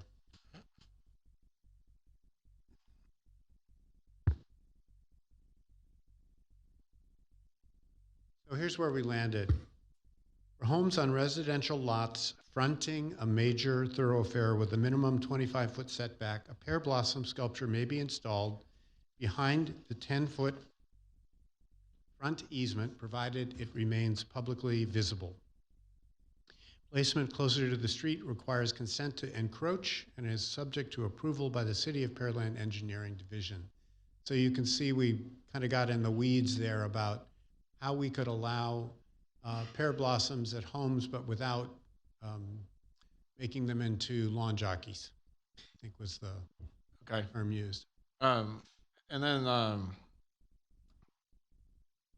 guess I would ask the committee to consider, can you go back a slide where you were, I think slide 21, where you were showing the cost of these? Yeah.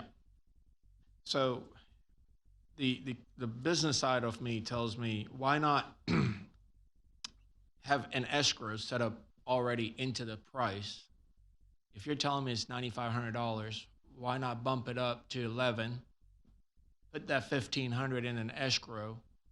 So CVB or the city, because earlier you said the city would be responsible on cleaning it. Why am I going to be responsible?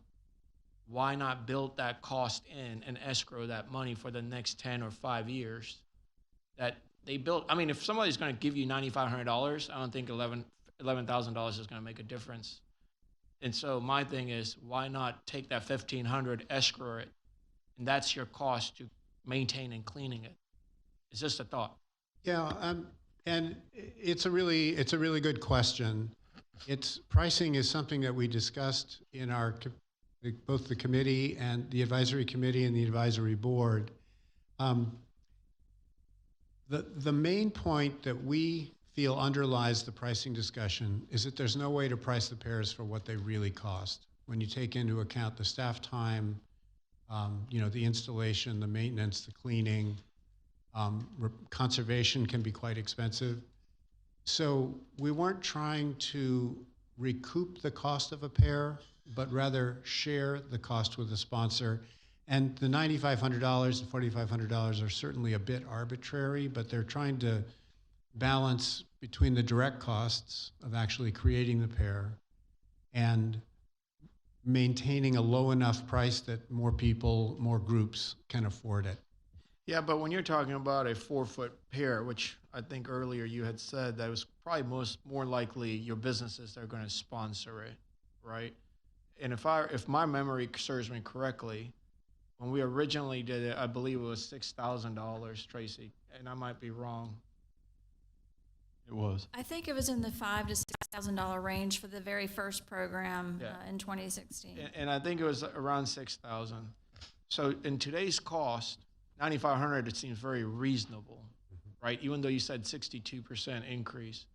And so my point is, I absolutely agree that the indirect costs are not going to be able to be recouped. A direct cost, we're trying to recoup just the direct cost, right? So all I would ask you is, businesses won't flinch at $9,500 or even $12,000. All I'm saying is, I don't want this to come back to the taxpayers and see, the point is, let's assume that this thing takes off and we have 50 pairs. Now that cost is going to add up. And the point is, then all of a sudden, it's going to be a line item on my budget. And that's what worries me. So my point is, yes, I hope this thing takes off, but I also want to be able to say, hey, we have money escrow that hopefully we can pay portion. And maybe you're right, in 10 years, it may be worth, that escrow will dry up quick. But it's just a thought. Member Patel, first off, the cost on this stuff on the maintenance side has been very minimal, with the exception of the two that had issues. So to sit there and assign a $1,500, $2,000, whatever you want to call it, expenditure on somebody that's paying to pay for maintenance up front is a little wonky. Well, I'll tell you, Member Koza, the problem is, we've never taken care of these pairs. They've been sitting out there, like I'll tell you on the west side. You don't have to tell me. I'm fully versed. And so if we're going to do it right, and we're going to do this like hey, there's going to be an annual cleaning, and somebody's going to buy into this to say, when you look at this pier, it's always going to look fresh.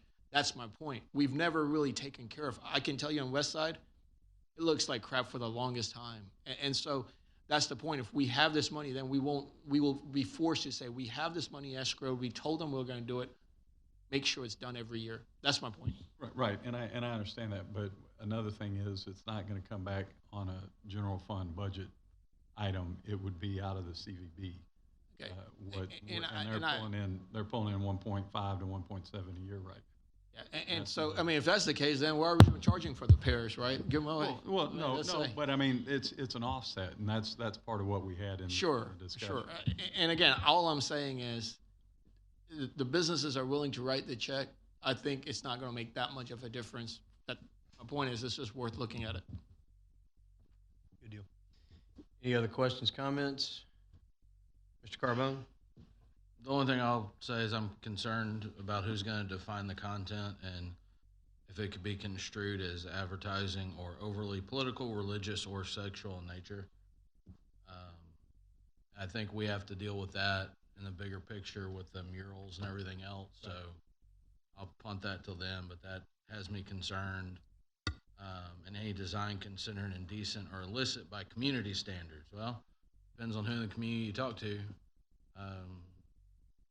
Yeah, not going to solve it tonight, nor do I want to try. Right.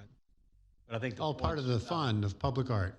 But I think the point's valid, and unfortunately, we'll be talking through one at some point in time. It'll probably happen, especially the advertising.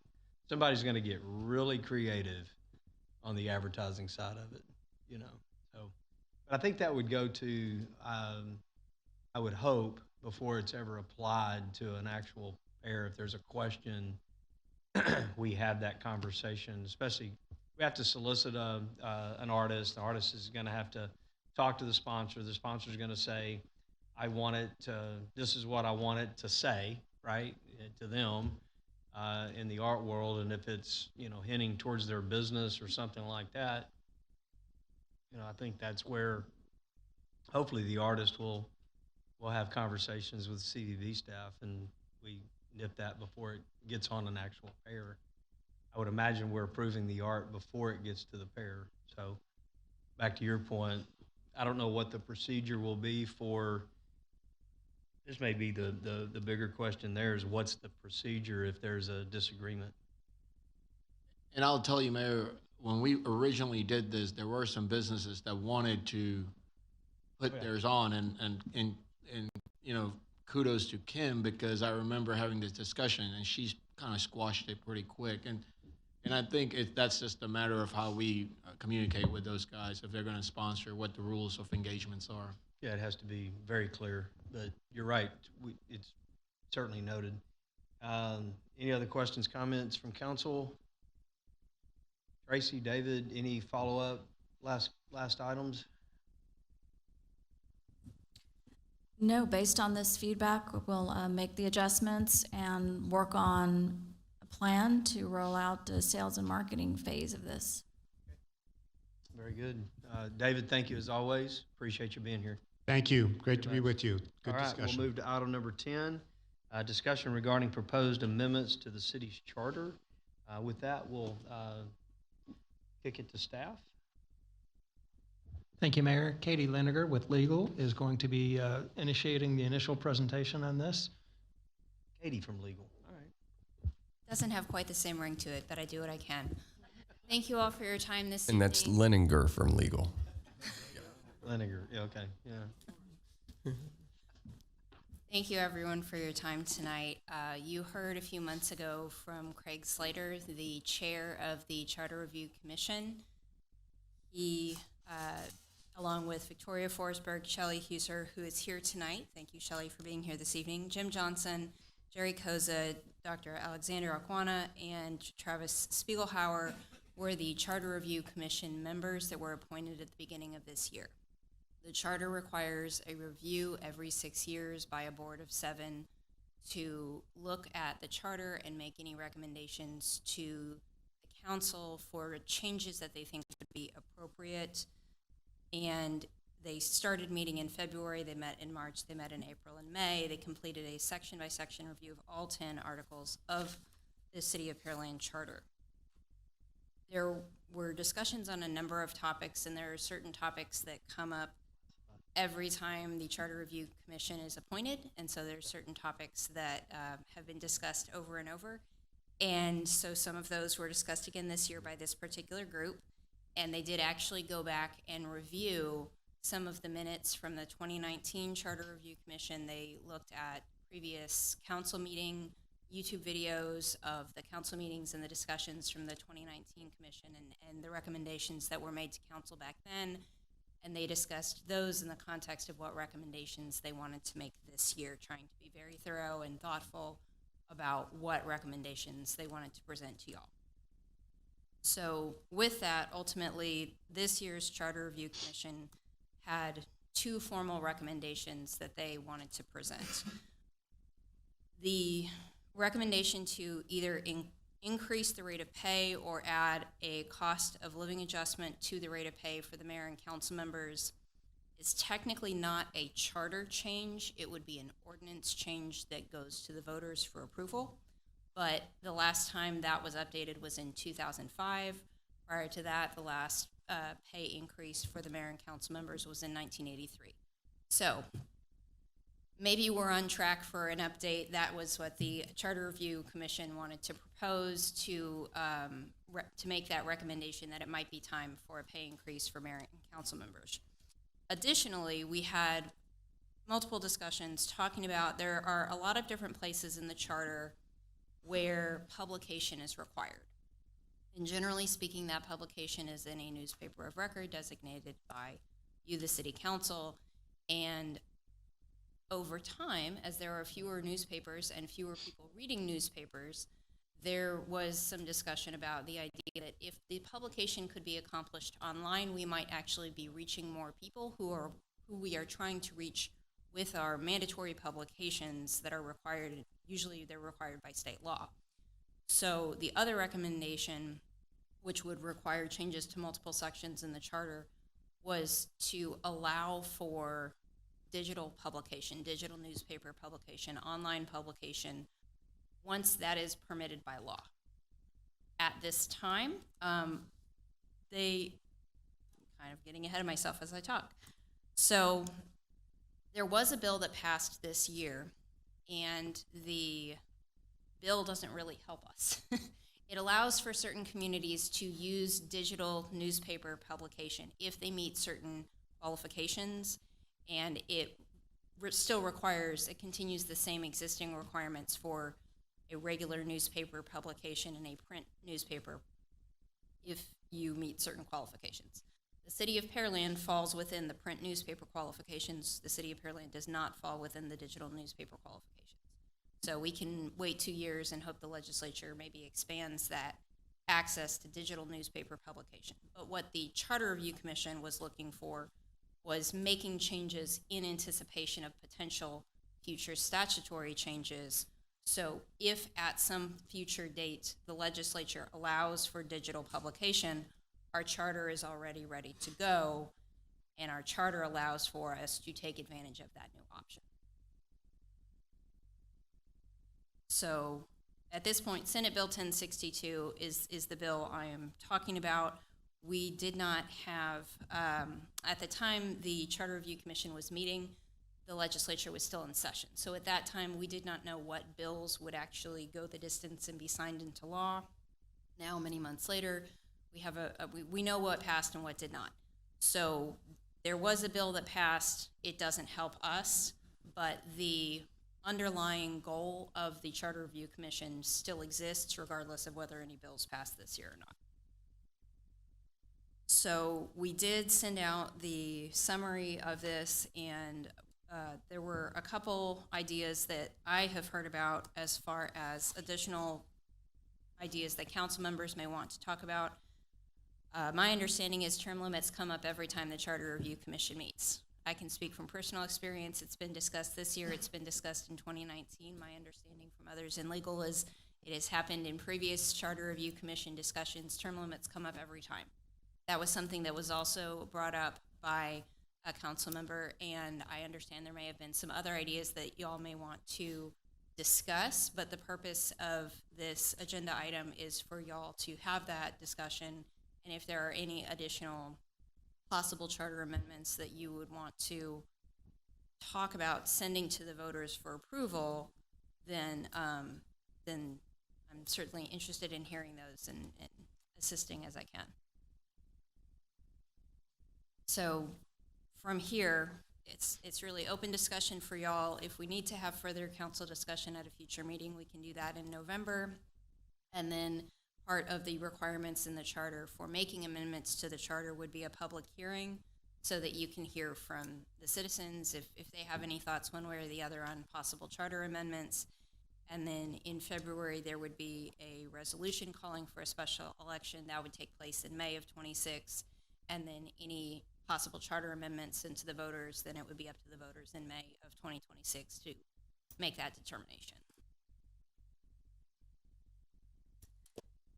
Katie, real quick, so on the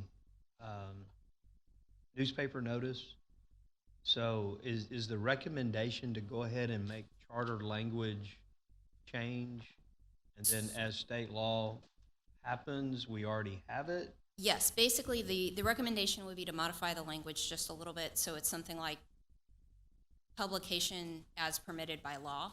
So it's very general instead of being specific to a newspaper of record or however the current language is written, just to allow for publication possibly in multiple ways.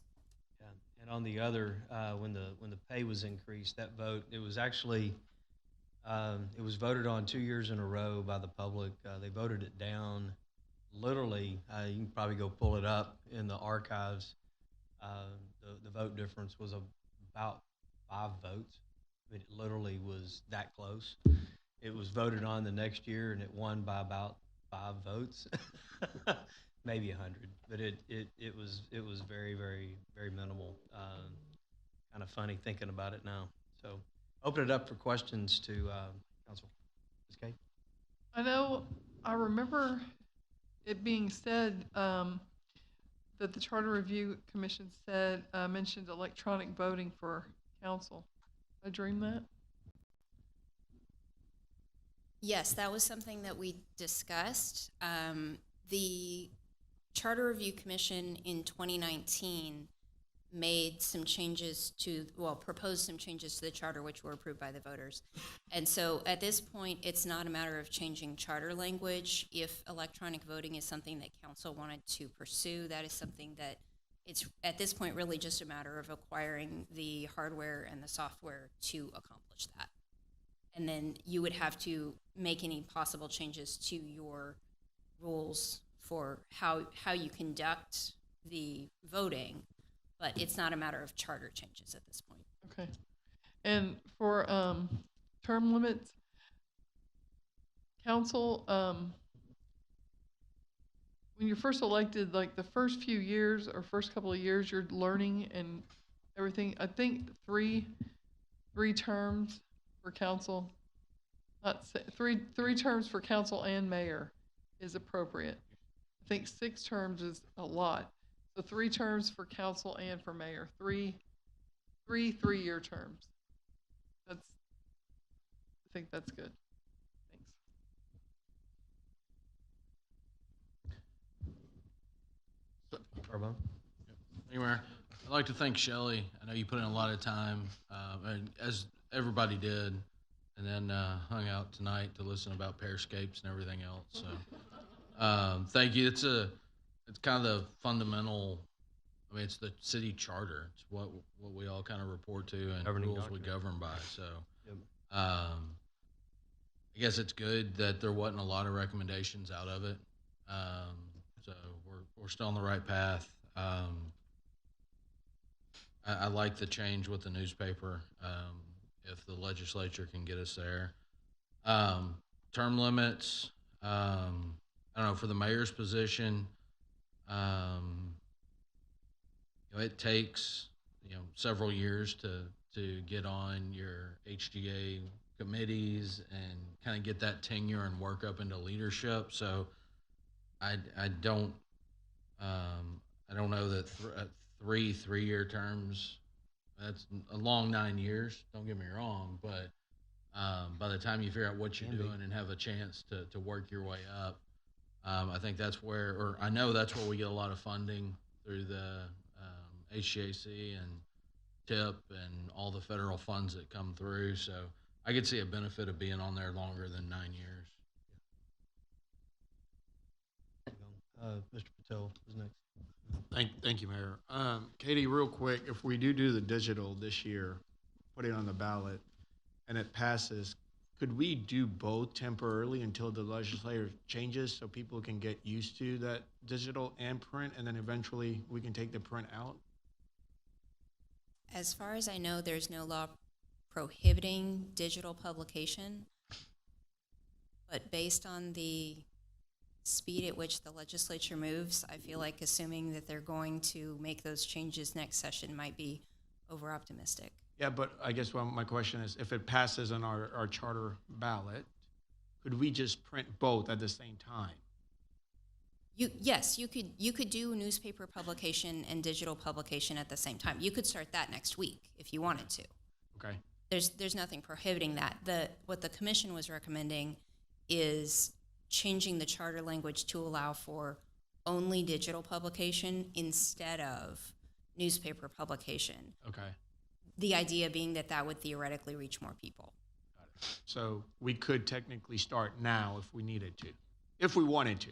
Yes, and part of the reason, and Shelley, correct me if I'm wrong, but part of the reason that the idea was going to digital publication might make more sense is it might also be a cheaper option than the legal publications in newspapers.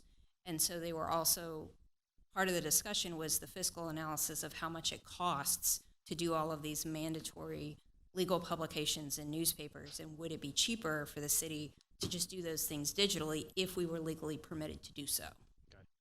Yeah, I guess in my head, I was thinking if we can start now and get people used to it, right? And then when we're able to get away from the print, we can turn it off, and it's already we've been doing it for a while, right? And there are some things that publication is handled in certain circumstances essentially by putting something on a city's webpage, on a homepage or on a very clearly marked particular page on a website.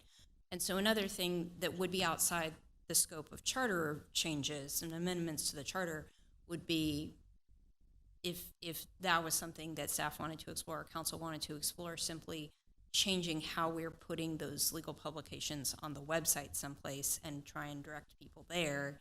If at some point in the future the legislature allows for more of that to happen instead of newspaper publication, then that might be another way to handle that situation too.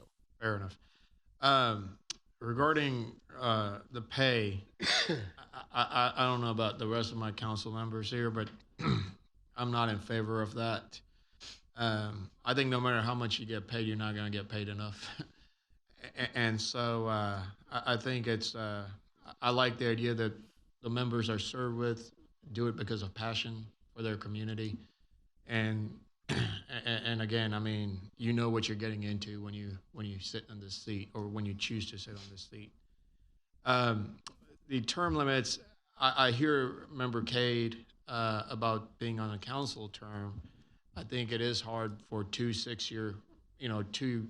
terms for 6 years. I think you're just getting your feet wet the first 3 years, and then, as you're learning and establishing yourself, you're moving on. So I wouldn't be opposed to increasing a city council members' terms, but on the mayor's terms, I think mayor, I think what Tony Carbone said is probably correct. I mean, I think it takes a long time, and I know Mayor Cole has been on this position from council to mayor, and he's got the influence, and I think it helps a lot. It helps our community a lot to get a lot of things done. So, yeah, I'm not in favor of the mayorship, and if voters want to vote us out, they have the choice to, right? I mean, if they want to get engaged and they don't like something, kick us out.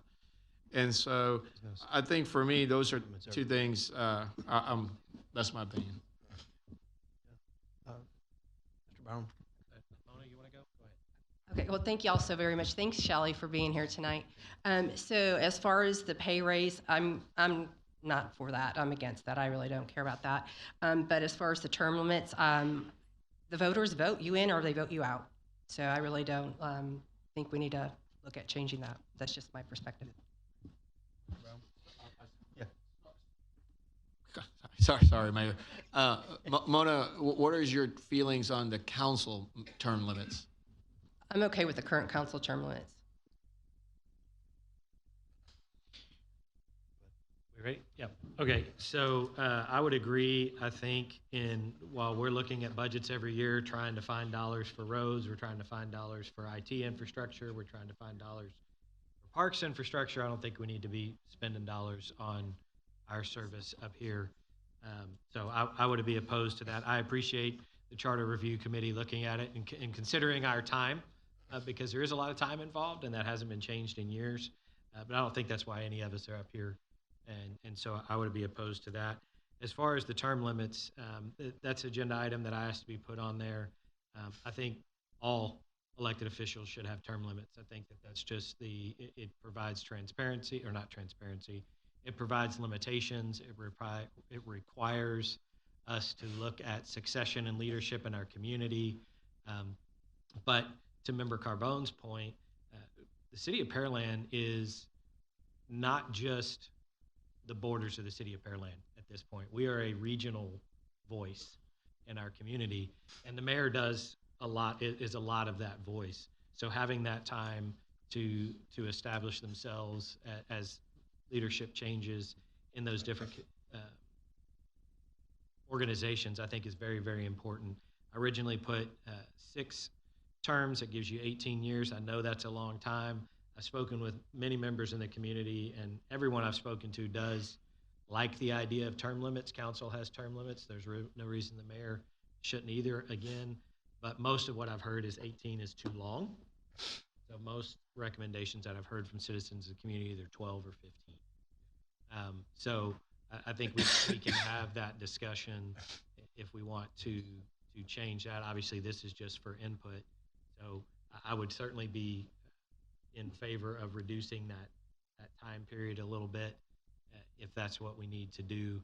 But for me, I think top to bottom, whether it's to our local elected officials or all the way to the federal government level, everyone should have a term limit in elected office. And so that's why I proposed it. Yeah, so let me just kind of weigh in on this, especially since I'm not going to be on the ballot this May, so I can speak a little bit differently to it.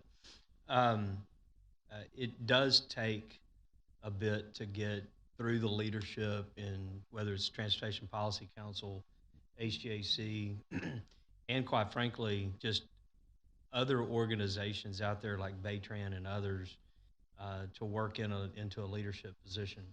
To your point, Mr. Byram,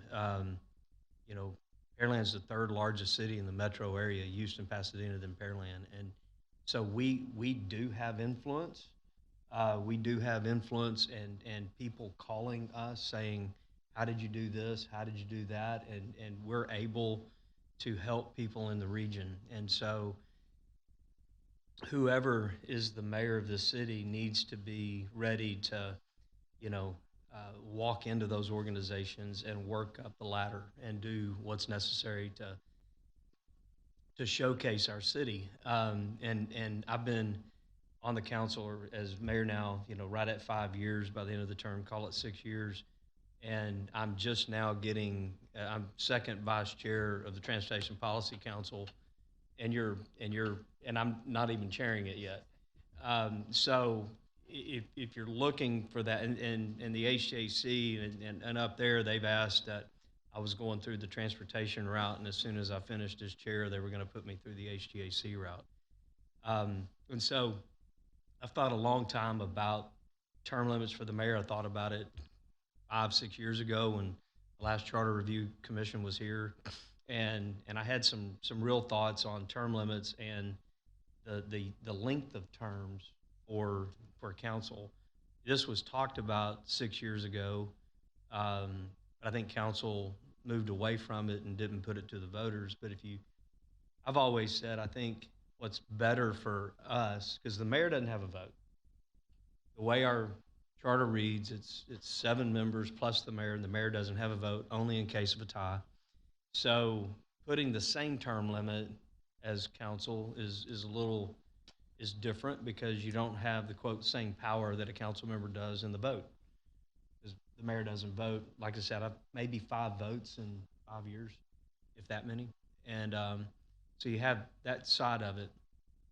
So I've always said double whatever the council is. So if the council's 6 years, the mayor would be 12. If the council was 8 years, council or the mayor would be 16 years. And so having said that, I've always said we should have 4-year terms. And that way, for council and the mayor, 4-year terms. That way there's 2 people on the ballot every year. It's 2, 2, 2, 2, not 3, 3, and 2. And you have this, so for continuity of your council, you've got greater continuity through the years, as opposed to the opportunity for a wholesale just change on council from a continuity standpoint.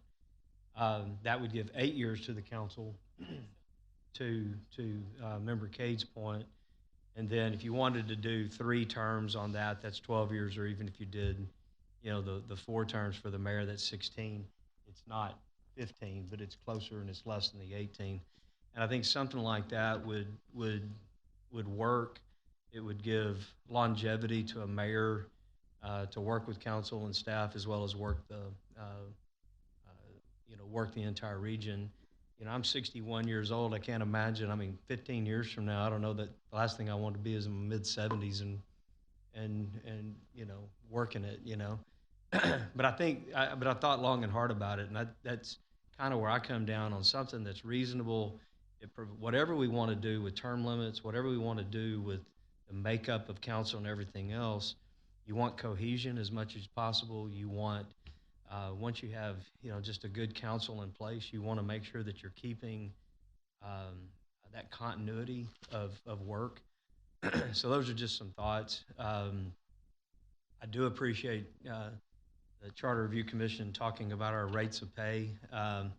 Like everyone else, I donate now, and so I appreciate it. And Craig told me it was just out of sheer, you guys do a lot, so this would be just an opportunity to say thank you a little bit more, and like others, I greatly appreciate the comments. So, but it's really up to council if you want to put term limits or change these or do whatever. But those are some thoughts that I've had for some time. Joseph? All right. Thank you, Mayor. So in regards to the publication, digital paper, I think the digital is probably a little too soon. You want to get a bunch of old people to come vote, cancel their newspaper subscription. Most of them read the obituaries and public notices. So, whether that's 5 years, 10 years, whatever the case may be, I know I would hear quite a bit from the community that if we took away the public notifications through the paper, that could be a problem. So I don't have a problem with what Member Patel said, where go ahead and do the digital aspect, and then at whatever point members of our elders start to pass away and not read papers anymore, I could get on board with that. So that's where I'd be on the digital. The term limits, as far as mayor, I'm fine with the way it is. If we have a mayor that's not liked, vote them out. That's simple enough. The continuity of having influence, I think, is way more important. The fact that you don't get to vote, to me, mayor's more of an ambassador type position, as well as the regional area having influence amongst that. On council, whether we do a 3-year terms or something like you said, where you go to 4-year and 2, I could get on that. Either way makes sense there to me. As far as the pay, seems like every 20 to 22 years something's gone down. If you were to go with a CPI adjustment or whatever it was. I guess that could be the last vote and take a nod to the committee saying thank you. So I could see something like that because it's been 20 years. So, you know, something along that line, it would eliminate any future discussion on that, on any possible charter reviews. So I think I've answered those questions. Mr. Fernandez? Thank you, Mayor. Digital, I agree with Member Koza and Member Patel. If we want to put it on there and run both and see how it goes. Regarding the term limits, I agree with Member Koza regarding, I think the way we have it for mayor is completely okay. I agree that if you know, the citizens of Pearland, you know, wanted to change, then the vote would speak it. So, and then as regarding the pay, you know, we all know that this is not done for pay purposes. I'm okay leaving it exactly the way it is and not increasing. And so that's kind of where I stand. Thank you. Any other? Oh, one more thing was the council. The council term limits, I can definitely get behind city council if it's a, you know, 3-year, you know, 3 terms, or the suggestion that the mayor had said, I can get behind those. I think we all agree that the first term, there's a lot of learning that any council member goes through. And so I can get behind a little bit of an adjustment on that one. I think that that could be a good. And then, like I said, the mayor, I'm okay with the way it is right now. Thank you, Mayor. Mr. Carbone? If I was up here when we had 5 council, and then we went to 7, and we never adjusted the 3-year terms. And so the way it worked is we had 2 so 5 council and the mayor was 6. So every year you had two that would be up on the ballot. I think it would make sense. From a staff's perspective, it gives you a little bit less crazy. I mean, you can still have folks resign to run and do all that stuff, but in a normal year, there's only 2 of us up here that are switching, not potentially 3 or more. So I don't know. I'd be in favor of that. And that sounds simple from up here. You know, y'all have to figure out whose term ends when and how you transition from where we are to be there. But I think in the long run, that would make more sense to go to 2 4-year terms. So I would echo that. I like the 2 4-year terms with council. I like changing the mayor to a 4-year term also, so that you get on that 2 every time. And I hear everybody as far as, I say everybody, Member Fernandez and Chavarria and Koza saying, you know, people can vote you out. They can vote us out too, but we have term limits. So it kind of seems like the different standard for the mayor. Not a hill that I'm going to die on, but I've definitely gotten a lot of feedback from my own individual echo chamber on that topic. So I hear you guys. I think it's something that I think we should consider a little bit more, especially if we're going to change things to the 4, 4, and 4, or the 4 and 4, looking at 2, 4 for council and 4 4s for mayor gives you that longevity, but also helps us plan for succession for our community as well. So, what do we do next? Well, first of all, I want to recognize Travis Spiegelmeyer, who has also joined us. I've got 2 of my commissioners here, so I want to make sure both of them are recognized this evening. So thank you both for being here. So at this point, what I need from y'all is if you feel like you would like to have further discussion regarding possible charter amendments. I guess if we need to put this on the agenda for November 10th, letting us know would be helpful. Otherwise, we will come back on December 8th for the public hearing and that would kind of be the final discussion for y'all after hearing from members of the public. What do you want to send to the voters, and kind of have that last discussion, and then in February would be the resolution where you formally send whatever possible amendments to the voters in May. So from my perspective, I think I heard that a majority of council would like to see potential term limits changes for city council with 4-year terms. I don't know if I got a consensus if there was going to be a term limit for the mayor. That one kind of floated back and forth, but that would be something that we would bring back to you in November, 4-year terms and what that might look like. I think I've heard a consensus that we wanted to make sure we comply with state law in regards to publication. I do want to say that if we make that change, the simple thing is the charter is going to say you have to comply with state law. That's going to be the change. It's not going to say printed or digital. It's just going to say comply with state law regarding publication. If you want to go on a dual publication route after that has happened, that would require some additional amendments to other things by city council.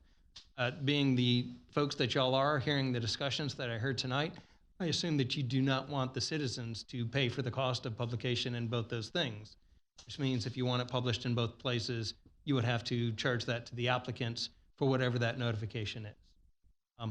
Additionally, you may have to change the UDC because it talks about where required publications are for a lot of those different types of things, and we would do dual publications pursuant to what y'all say. Otherwise, staff would be forced to be saying, well, this one's voluntary, this one's not. Why are you exceeding state law here? Why aren't you exceeding it there?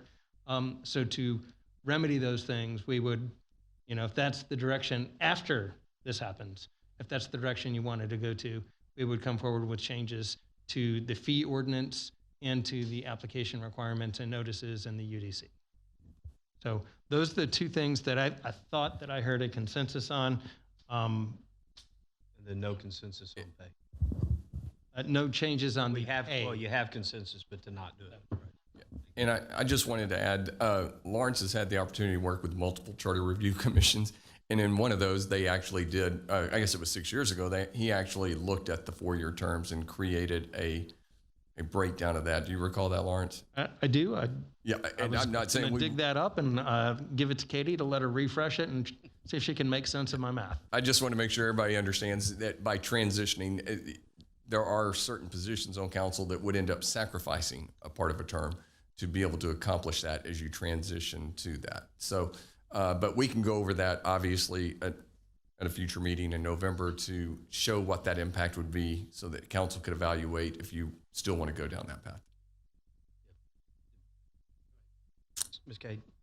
Oh, Lawrence, if we're going to do both digital and print, is it just for a set period of time so people get used to it? Or that'll be part of the discussion that we have when we come back on the 10th. The only proposed charter review change, is going to be in regards to complying with state law. That's going to be it. It will not talk about the dual publication, because that's not a charter issue at that point. We will just comply with state law. If you wanted to have publication in more than one format, that's going to be, I would recommend a change in the fee ordinance to make sure that the taxpayers aren't paying for the additional publication that's beyond what state law requires, and then in additional change to whatever the requirements are and whatever ordinance has those publication requirements. It's going to be in the UDC on almost every application in the UDC. So that would be a change. And there it would be y'all saying it needs to be published here in both these formats. And then when the state changes, which we're anticipating, if the state one day, like they made these changes already, we don't quite qualify. If that changes in 2 years from now and we do qualify, then it will be up to y'all to determine whether and for how long we do that dual publication. Mr. Brown?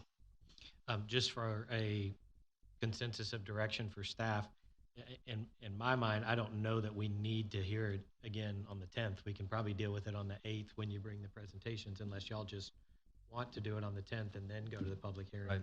But the things that we're talking about changing, 4-year terms, we can handle that in the public hearing, and we can get input from the public on those terms as well as term limits for the mayor. I'm just throwing it out there for them. Do we need them to prepare for the 10th?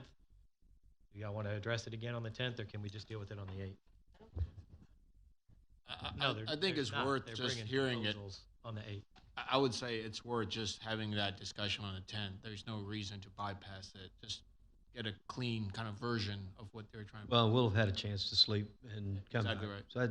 So I'm not opposed to it. Yeah, Just, probably bring it. It'd be a lot shorter presentation, and then you've got some ideas on it. So probably works to have it on the 10th.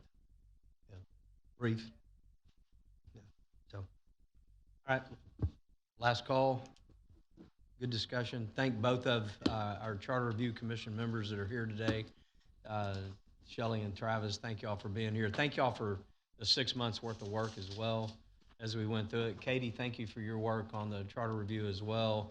I know that was your first time to really go through the ringer with those guys, so much appreciated. With that, we'll be moving to other business. There were none. Mayor, council issues for council discussion, there were none. We do have an executive session under Texas Government Code, Section 551.072, deliberation regarding the sale, purchase, lease, or exchange of real property. Also, Section 551.074, deliberations regarding the annual performance evaluation, reappointment of the municipal court judge, and Section 551.074, discussion regarding the city manager's employment contract. At this time, we will recess into exec session at 8:54.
All right, City Council has returned from executive session at 11:17.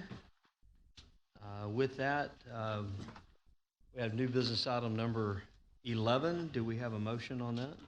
Yes, Mayor, I'll make a motion that we direct staff to proceed with the acquisition of property as discussed in executive session. Second. We have a motion and a second. Madam Secretary, call for the vote. Member Carbone? Aye. Member Chavia? Aye. Member Cade? Aye.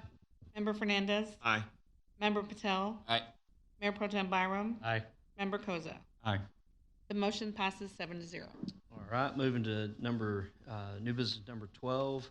Do we have a motion on that one? Yep, thank you, Mayor. I'll make a motion that we approve and direct the mayor to proceed as discussed in executive session in regards to the municipal court judge. Second. We have a motion and a second. Madam Secretary, call for a vote on that. Member Carbone? Aye.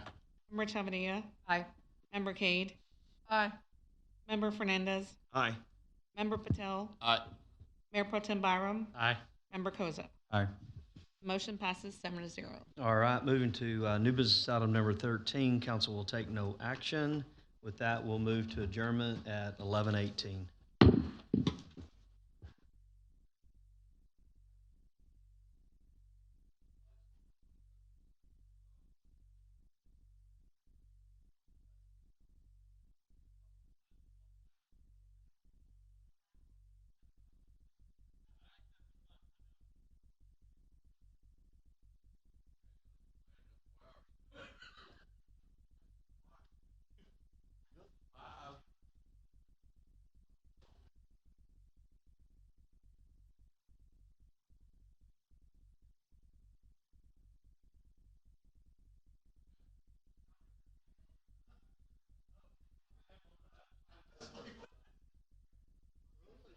Of them are reflective on that, I guess, slide 15, correct? The rates? The only two projects that aren't reflected would be FA 2202